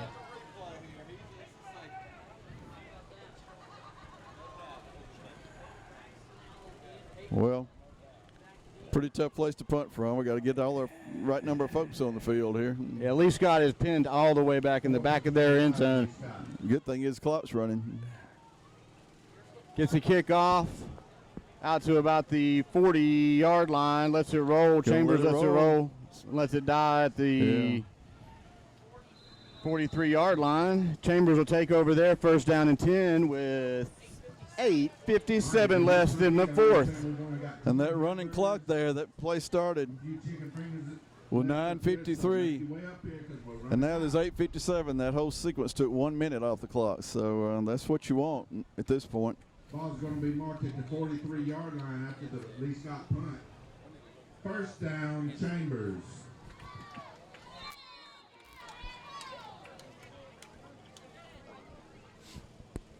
Allen brings the Rebel offense to the line. He's in the shotgun formation. He's got two guys out to the right, one to the left. Braxton Allen in the backfield. Peyton takes the read up the middle for about a 10-yard gain, close to a first down at about the 34-yard line. 35. He'll be marked down at the 34-yard line. It's going to be second and half a yard. You know, sometimes that's better than getting the first down because it gives you that other play to run that clock. Absolutely. They say he's just short. Second down, Chambers.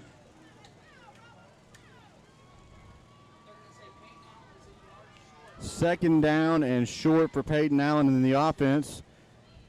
Two receivers out to the right, one to the left. Allen in the backfield with alongside Allen. Braxton there Allen he goes. busted up the middle to the 10. 5, touchdown, Braxton Allen. Nice job by Braxton Allen there. Broke containment, and he was gone. He broke that one wide open. He even had time to look back and see if anybody was behind him.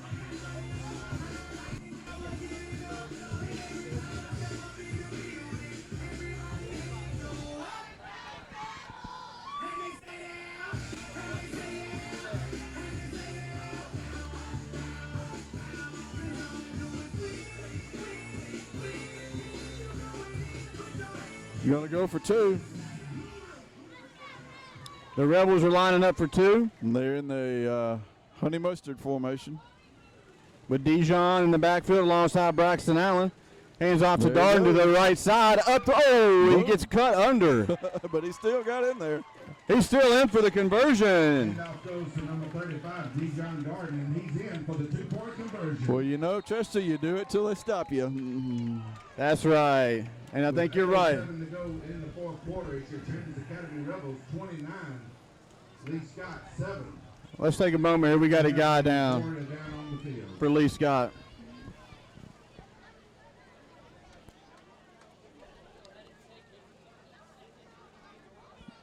Looks like either number 5 or number 9.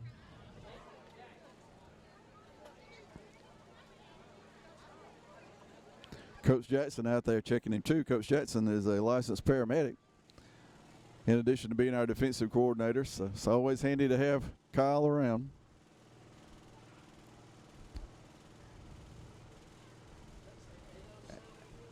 As the coaches and the medical team attend to the player down there, want to bring a couple of things up here. That drive right there took some time off the clock and got us some breathing room. Now we're up to 29 Rebels, 7 for Lee Scott with 8 minutes left to go in the fourth. Broke down some plays that, Calvin, I think that we can both agree on that are the staples of Jason Allen, Coach Allen's offense. And that's good to see the player. Yeah. I can't read his number from here. Get up, walk off on his own. Walking under his own power. Yeah, good job. We don't want to see anybody get hurt out here. So That's true. Great to see him get up.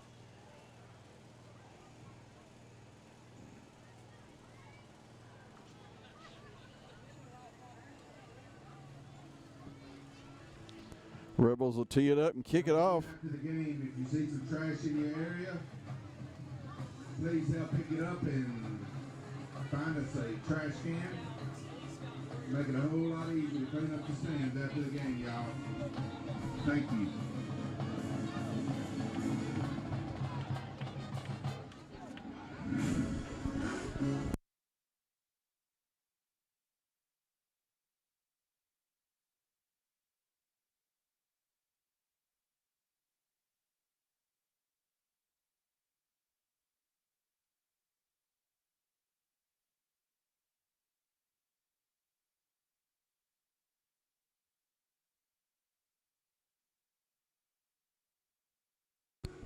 All right, we're ready to tee it up again here. Peyton Allen's bringing the kicking team up. We're about ready to get this underway. He kicks it off down to about the 20 or 14-yard line. It's picked up. Runs to the left, number 22 for Lee Scott. Jake Higgins on the coverage. He sniffed that out and pushed him out about the 19, 20-yard line. Good coverage by the kicking team there, Calvin. Yeah. Made by number 7, Jake Higgins. I don't remember which baseball player it was. They once said he could hit them where they ain't, but Peyton just kicked them where they ain't. It just went right down between everybody and just sat there, and the young man had to go pick it up. And once he picked it up and started running sideways, he was done. Yeah, got to run downstream, not across. So let's see if the defense can hold Lee Scott here with 7:56 left to go in the fourth.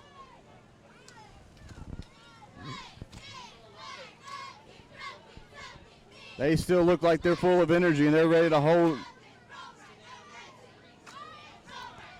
Well, that's not such a good play. Lee Scott takes the run out to the right side for about a 10-yard gain. Number 22, Malin Reese on the carry for a first down. First. Ball will be marked down at the 31-yard line. Coach is working a few underclassmen into the game on defense. That was sophomore Hayden Hurst that made that tackle. As the young man had a chance to redeem himself, that was the same young man that got hung up on the kickoff there, but he had a nice run there. That redeemed himself, and good to see that. Lee Scott brings the offense up under center. Quarterback fakes the handoff, rolls out to the left. Throws way over. Number 25 takes the interception. Caden Smoot down to about the 33-yard line. What an interception. Wow. He has been everywhere tonight. 25, Caden Smoot on the interception. Yeah, he returns the ball down inside the 40. He had that one dialed up. All he had to do was wait on it. I think I've counted 3 pass deflections and an interception tonight just by him. That's great. And penalty was holding on Lee Scott. That will be declined, and Chambers will take the ball. First down, Chambers. Rebels will set up shop here at the 33-yard line with 7:15 left in the fourth. Let's see if Coach Allen takes this quick or slow and run that clock out. Mostly first stringers still in. Of course, Peyton's still in at quarterback. It's got Jordan Benbrook in the backfield, number 13, along with Cade Tarver. Peyton's under center, takes a snap, hands right up the middle to number 30. There he goes. Oh, he split it right down the hash. Touchdown! Cade Tarver. Cade Tarver, what a great run. He's in for the Rebel touchdown. Looked a lot like Granddad on that play. I know Randy's out here, and I know Randy's proud. Granddad Randy Lindsay was on the first Rebel team, and Cade Tarver just put an exclamation point on this one with that long touchdown run. That goes all credit to that offensive line. That hole was so wide I could run through that. Well, now let's not get too carried away. Looks like we're going to line up for an extra point kick by Peyton. Need to practice those extra points. JoJo needs to practice holding, and Peyton certainly needs to practice kicking.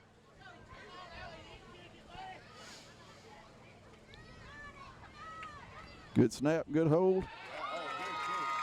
And a good kick. And the extra point is good. With 7:03 remaining in the fourth quarter, It's your Chambers Academy Rebels 36, Lee Scott 7. One thing I've noticed, Chester, about Peyton's kicking, Coach Daniels got his where he's getting some height on the ball. He always had trouble getting it over the line. If he could get over the line, he could pretty well make it. Well, now Coach Daniels got some height on the ball, and I was watching him in practice on Thursday, I believe it was. He was really getting some height on those balls. He was hitting field goals from about the 35. So that could be that could be the secret weapon we need going into later in the season as we go up against these larger schools. So it's great to have Coach Daniel this year helping out, kicking. And the atmosphere here at the stadium is just relaxed now. You can feel the excitement. Everybody's loosening up. With about 6 minutes left to go. And 36 for the Rebels and 7 for Lee Scott. And if this holds up, an incredible 25 wins in a row at home. Unbelievable. And that defense, that stingy defense again for the Rebels, holding them to see if we can hold them to 7 points. But we still got a few minutes left to go, and let's see what we got to play with. Half the fourth quarter. Third quarter wasn't very interesting, but the fourth quarter has been pretty active. Allen lines up and getting ready for the kick. Well, whoa. Oh. I didn't know what was going on there.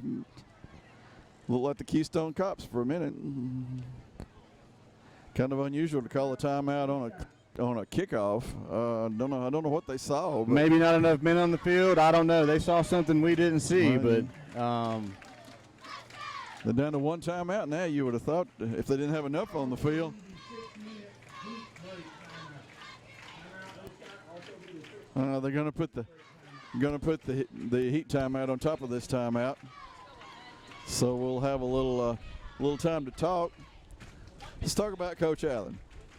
This is his 14th year, starting his 14th year at Chambers. He's won 105 games at Chambers and lost 59. In his career, he's won 126. The other day I told him I thought he was close to 125. I was wrong. He'd passed it. He spent 3 years at Glenwood, so he's won a total of 126, but he's won 105 at Chambers. Chambers as a school has won 264. Coach Allen has won 40% of the games that this school has won in its 49-year history. That's pretty amazing. You got one coach that's won 40% and the other coaches have won the other 60%. That is amazing. That is amazing. It goes to his dedication to this program, this community, and this school, and these kids. And we appreciate the hard work that all the coaching staff does for the football team. 1992 graduate. He was a quarterback, wore number 10, just like Peyton does. Well, Peyton lines up for the kickoff here. Let's see if Lee Scott doesn't call another timeout. Peyton checks his line. Here he comes. And the kick is off and down the middle to about the 20-yard line. Picked up and run up the right side to about the 33-yard line. Nice hit on the play. Yeah, I didn't see who that was. It was either number 8 or number 5. It was either Josh Holliday or Hayden Hurst. Either one of those two kids. One or the other. First down, spring. They stopped that boy in his tracks. Down at 10, Lee Scott Warriors. Excuse me.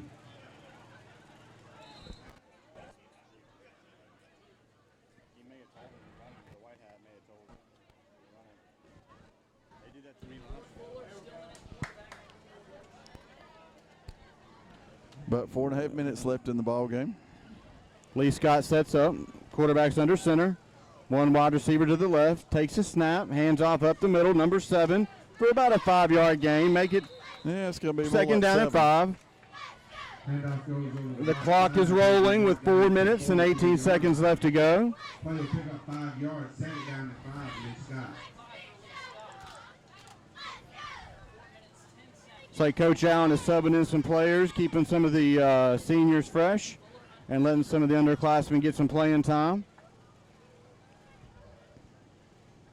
Lee Scott's under center, takes a snap, hands it off to the right side, number 7, for about a 4 or 5 yard gain. He just kept on Comes riding. up short. Whoa, it looks like a friendly spot again. Kid's a sophomore. Marked down at about the 43-yard line. Enough for first down yardage. First down and 10 Warriors.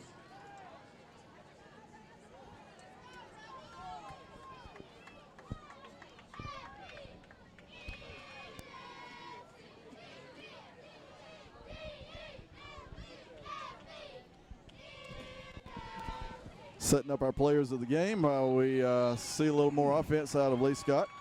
Number 74 for Chambers, Ryan Smith on a tackle. Yeah, we got some. Play picks up about 3 yards. Second down and 7. Got a good many underclassmen in the game now. In fact, I'd say almost exclusively underclassmen. Lee Scott brings They're the holding their offense to own. the line. Quarterback is under center. One receiver out to the left. Fakes handoff up the middle, out to number 7. Snuffed out right at the line. We got a flag on the play. Number 50, Flag on the play. Luke Keel on the tackle, junior. I don't know what happened. Tackle made by number 57. Don't know whether it was face mask during the tackle. It's a pretty clean tackle, it looked like. He rolled him over, but hey, that's football. Dead ball. Personal foul against the defense. 15-yard penalty. Result for the first down. You don't want to get sloppy here at the end of the game. I'm sure Coach Allen will address that with whoever that was.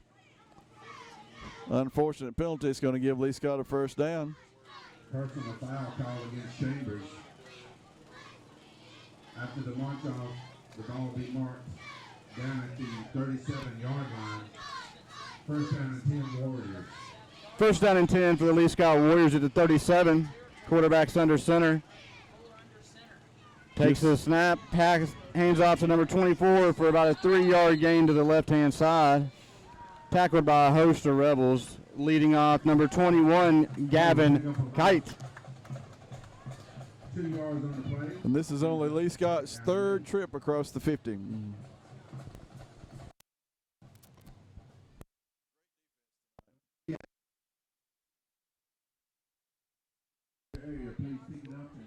Lee Scott is setting up the offense. Second down and 8. Quarterback's under center. Takes a snap. Hands off to number 7 off the right side for about a 3-yard gain. Down to the 34-yard line. Sets up third down. He'll take the ball down inside the 35 to the 34. I see that number 7 is just a sophomore. They got may have some pretty good things out of him. He's done a good job carrying the ball here in the latter moments of the game. I realize he's playing against a second-string defense, but he's a pretty tough runner.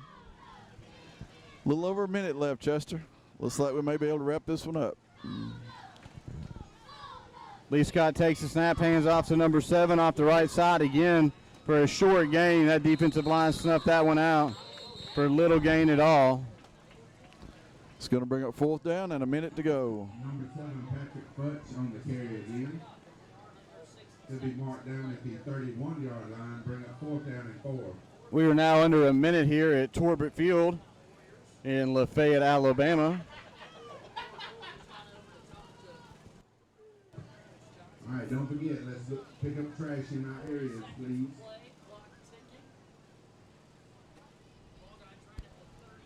Appears to be the last play of the game.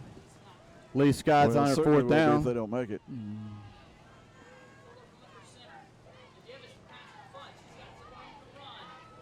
Looks like he might I be think he close might to have the made it. first down.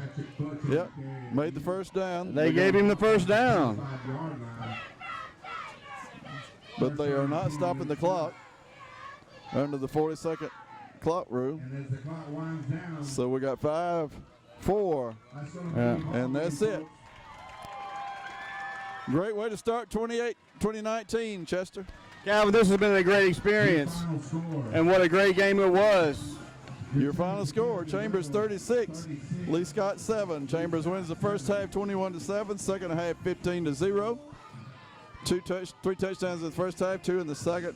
Just a great game. Got some things to work on. Played the team from Auburn this week. Hey, we got the team from Tuscaloosa next week, and it's going to be a tough one. I can't wait for Tuscaloosa it. It's going to be Academy. exciting here at Torbert Field. You get a chance, come on out and experience the environment. It is something that you got to experience. Come on, get some good food down there at the Rebel Grill. Come out, hang out with some friends. But if you're out of town, come watch us on the Chambers Academy Sports Network. Give us a few minutes, and we're going to get the player of the game up here to talk and interview Coach Allen if he's available. 25 in a row here at home, 14 in a row overall. Unsurpassed, unprecedented here at Chambers. They're going to gather at the midfield for the prayer and for some words from Coach Allen. We'll be back with some stats, talk about this week, talk about next week. We'll interview our offensive and defensive players of the game, and we're going to try to get into word with Coach Allen. So y'all stay with us. Rebel Sports Network is not leaving you, so y'all don't leave us.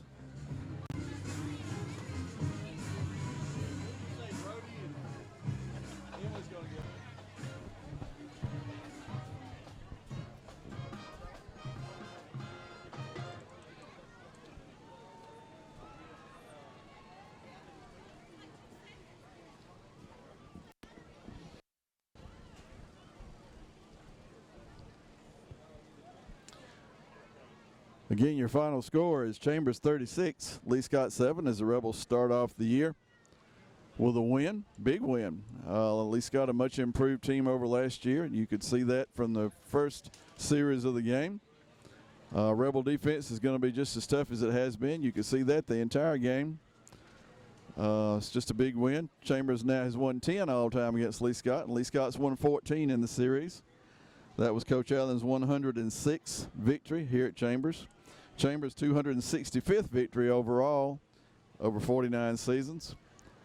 And just all around a good experience here for the fans at Torbert Field. We started out with some rain and some rainbows, and we ended up with all smiles here as the field dried out, the stands dried out. Just a great game to start off Friday Night Lights here in 2019. Always better to be 1-0 than it is to be 0-1. Half the teams will leave tonight undefeated. Half the teams will leave tonight with a loss. So that undefeated season still on the books for Chambers. Got a tough game next week. We'll talk about that in a minute. Chester's getting some stats for us, and I'm going to fill in a little airtime for him while he's gone. Tuscaloosa Academy is a big 3A school from the other side of the state. They agreed to come over here and play us. Their head coach is a new head coach. Their coach last year was the coach at Lee Scott this year. Their new head coach is John Copeland. Most of you all are familiar with that name. John Copeland played football at the University of Alabama. He played his high school football at Valley High School, so he's coming back here to Chambers County. Tuscaloosa was 1-0 before tonight because they played in a special series of opening games at Crampton Bowl in Montgomery last Friday. They defeated a team, I believe, from Mississippi by a score of 10-3. So they were already 1-0. We may check and see if we can get some scores from tonight's games and see how they did tonight, if they were playing. Not sure if they were playing. But regardless of that, they'll be here next week. Interesting stat, we'll talk about this next week as well, next week's broadcast, but Tuscaloosa has never beaten Chambers. Chambers is 2-0 against Tuscaloosa, but those games were played way back in the 1980s and 90s, so a whole different scenario in both schools. Tuscaloosa was a small school back in those days, kind of coming into their own, and they came over here once. We went over there once, and we won both times, so they've never beaten Chambers. Hope we can keep that string intact.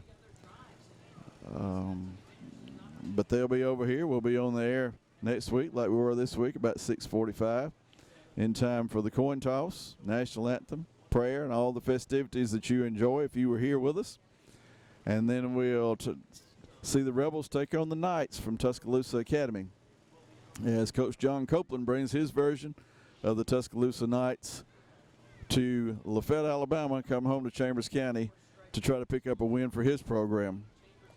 And here comes Chester. What you got there, Chester? Got a little information from our statistician, Phil Slay. Braxton Allen appears to be our one of the players of the game.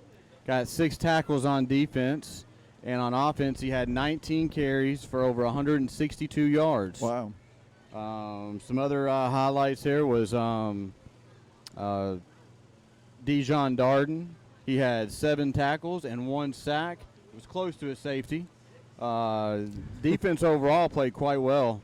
Caden Smoot had 1 tackle and 1 pick. So overall, some things to work on, but we saw some highlights and some bright points within the game. And hopefully we can get these kids up here and talk to them and see how they feel about getting back out on the field for the 2019 season. Yeah, you know, Coach Allen told us the other day he lost some team speed, and that was evident tonight. We all knew that was coming. He's been pretty open about that. But what they gave up in speed, they picked up in toughness. You saw some tough running out there, some good long runs by Gavin Kite, who's a freshman, Braxton Allen, leading rusher, Cade Tarver, who's, number 30, he's a junior, had some good runs, a long touchdown run. It's just some good, tough running. Absolutely. And those tough yards are just as good as those quick yards. And the endurance and the level of the D-line and O-line looked strong. They weren't wearing down, even though, Lee Scott, they brought a much better game than they did last year. They were throwing everything at us, and they held steady. And give credit to them. They played a hard game, but it was a good, entertaining game here at Torbert Field. And congratulations to Coach Allen and the Rebels on another victory. Let's hope we take this momentum into next week and play the cross-state team in Tuscaloosa. That's right. We've already talked about it. We played the Auburn team this week, playing the Tuscaloosa team next week. I don't expect anybody else in the AISA can lay claim to that little claim to fame. 2 3A teams, both of them won state championships in the last 15 years or so. It's been a while since Lee Scott won one. I think Tuscaloosa won theirs in maybe 2013 or 14. They're always around at the end of the year, kind of like we are. I expect they're probably the toughest challenge to our 25-game home win streak. This home win streak started back in 2015 when we played Pike here at home, and Pike was a 3A team. We jumped out to a lead. Let them get back and get ahead. I think they beat us either 52-51 or 51-50. That's the last game we lost at home. Had we hung on and won that game, we'd be looking at about a 35-game winning streak here. But we had won about 8 or 10 in a row. Then Pike came in here and beat us by 1. Those 3A teams are tough. They're so much bigger. 1A school typically has about 35 or 40 kids. And then Emily's going to get them. And these, 3A goes all the way up to how many you got. Exactly, exactly. Our pool of kids are limited, but they play with every bit of heart out there on that field, and they give it their all. And that's something that the coaching staff, they're going to go that second mile with the kids. Last year they finally broke it and brought home that state championship after 2 tries down there, falling short. And last year they brought it home, and this year they're going to try the second mile, as Jason keeps saying. Exactly. So we're going to continue to keep broadcasting here, all the home games, maybe some away games as well. And we're going to try to get Coach Allen up here for a couple comments after the game and maybe speak to some of the players about how it was to be out there, first game of the season, and getting some of the jitters out and fine-tuning some of their skills. Yeah, our cheer coach, Emily Milford, is been agreed to be our designated player getter. She's going to get, in fact, I think I see her coming across the field with them. She's going to get a couple of guys for us to interview. And we get them up here. David will turn the camera around. We'll do the interviews up here. While we're talking, waiting on them, we don't have anything to read off of, so I'm going to go off of memory here. But to recap this game, Chambers won the toss, elected to receive. Went on a long 67-yard drive. It was capped off with a long Peyton Allen touchdown run. Peyton Allen kicked the extra point. It was 7-0. The defense held right back down the field. I believe Peyton got loose again, if I'm remembering right. Extra point on that instance was tipped and hit the upright, so it's 13-0. Ball was turned over. Lee Scott took over. The only sustained drive they had all night, it was either 2 or 3 plays. Had a long run. Slipped a guy over on the corner. He got loose, and then they went down the middle, got a touchdown. All of a sudden, it's 13-7. Looked kind of dicey. And here came that Rebel offense grinding and out right down the field. Braxton Allen went in. Chambers went for 2 using the what we're calling the honey mustard formation. And Dijon Darden went in for the 2-point conversion. That made it 21-7. That's the way the half ended. Second half started out. Lee Scott received the kick. They drove down the field. Looked like they might make a ball game out of it. And the defense held. And then ball was turned over. And Chambers drove down. Then Chambers turned it over on downs. Then Braxton Allen got loose on a touchdown run. Cade Tarver got loose on a touchdown run. The Honey Mustard formation got another 2-point conversion. And there you go, 36-7. Chambers is 1-0, won 14 in a row, 25 in a row at home. And we are pleased to have with us Coach Jason Allen and our offensive player of the game, Braxton Allen, and our defensive player of the game, Brody Smoot. Coach Allen? Yes. We'll let you go first after our spotter gets the camera turned around. Folks don't want to see me at home, but they want to see you.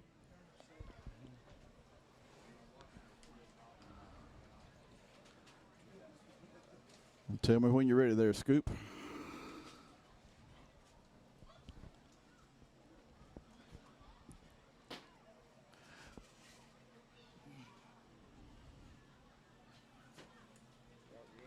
All right, we are live with Coach Jason Allen. Coach Allen, great win to start off 2019.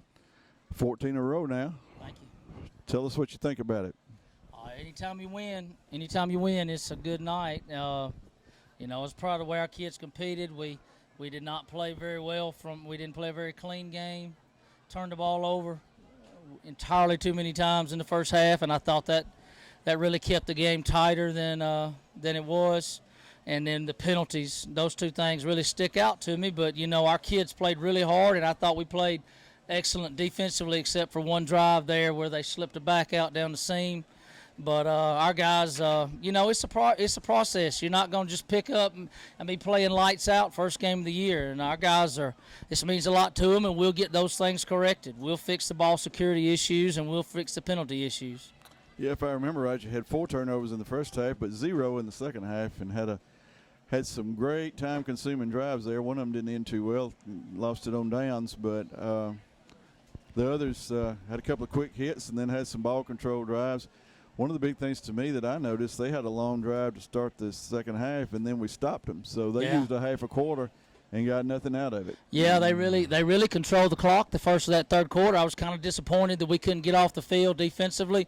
We misfit the buck sweep a few times and kind of overplayed, missed a tackle, and then we didn't score. We didn't convert on downs. That one drive, that was on me. It was a terrible play call, and but you know, that happens sometimes.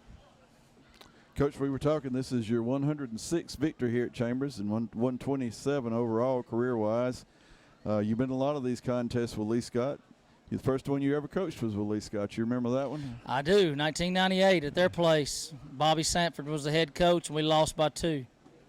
They scored 3 touchdowns first half. We scored 3 in the second. Yeah. But they got the extra points. I remember that game real well, too. Absolutely. Coach Allen came out. He had on a blue shirt and a tie.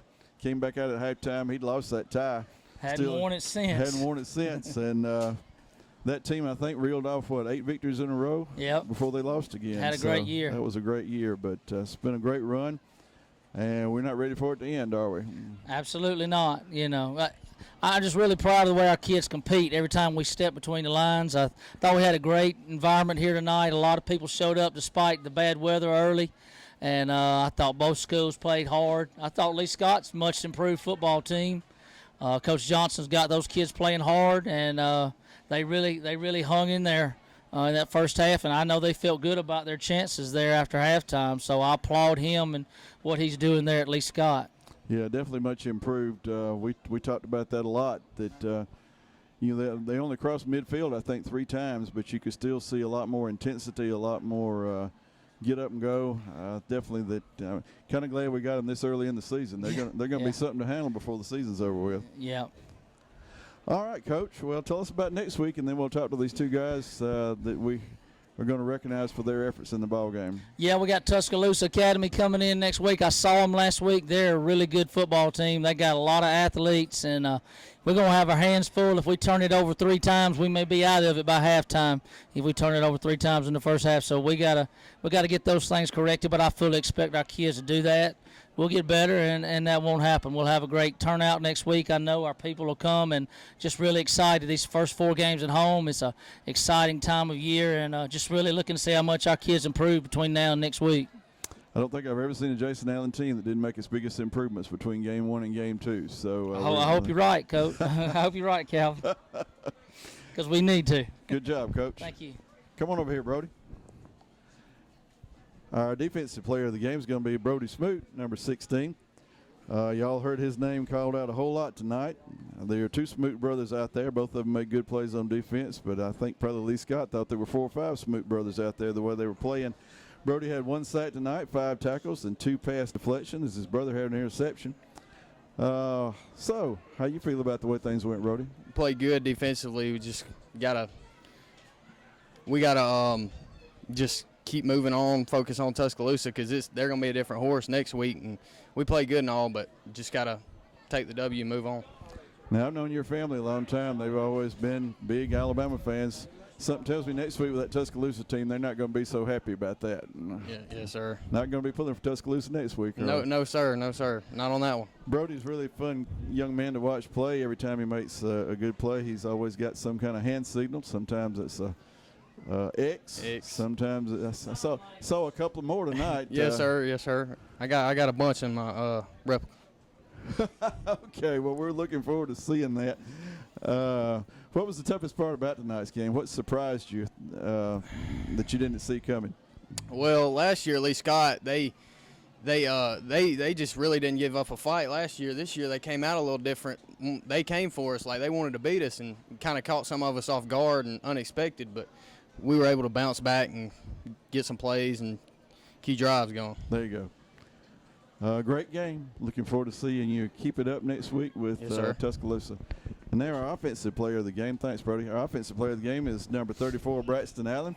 Braxton had 2 touchdowns, 19 carries, 162 yards, and why not? 6 tackles on defense as well. Yes, sir. Yes, sir. Good game, Braxton. Thank you, sir. Thank you. How are you feeling about your effort tonight?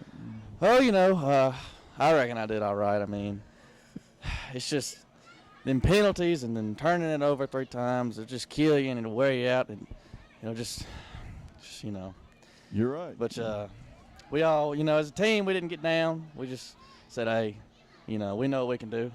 This ain't the end of the world. We'll just get it right back on defense. There you go. One time we talked tonight about, we all knew you lost a lot of speed from last year's team. Yes.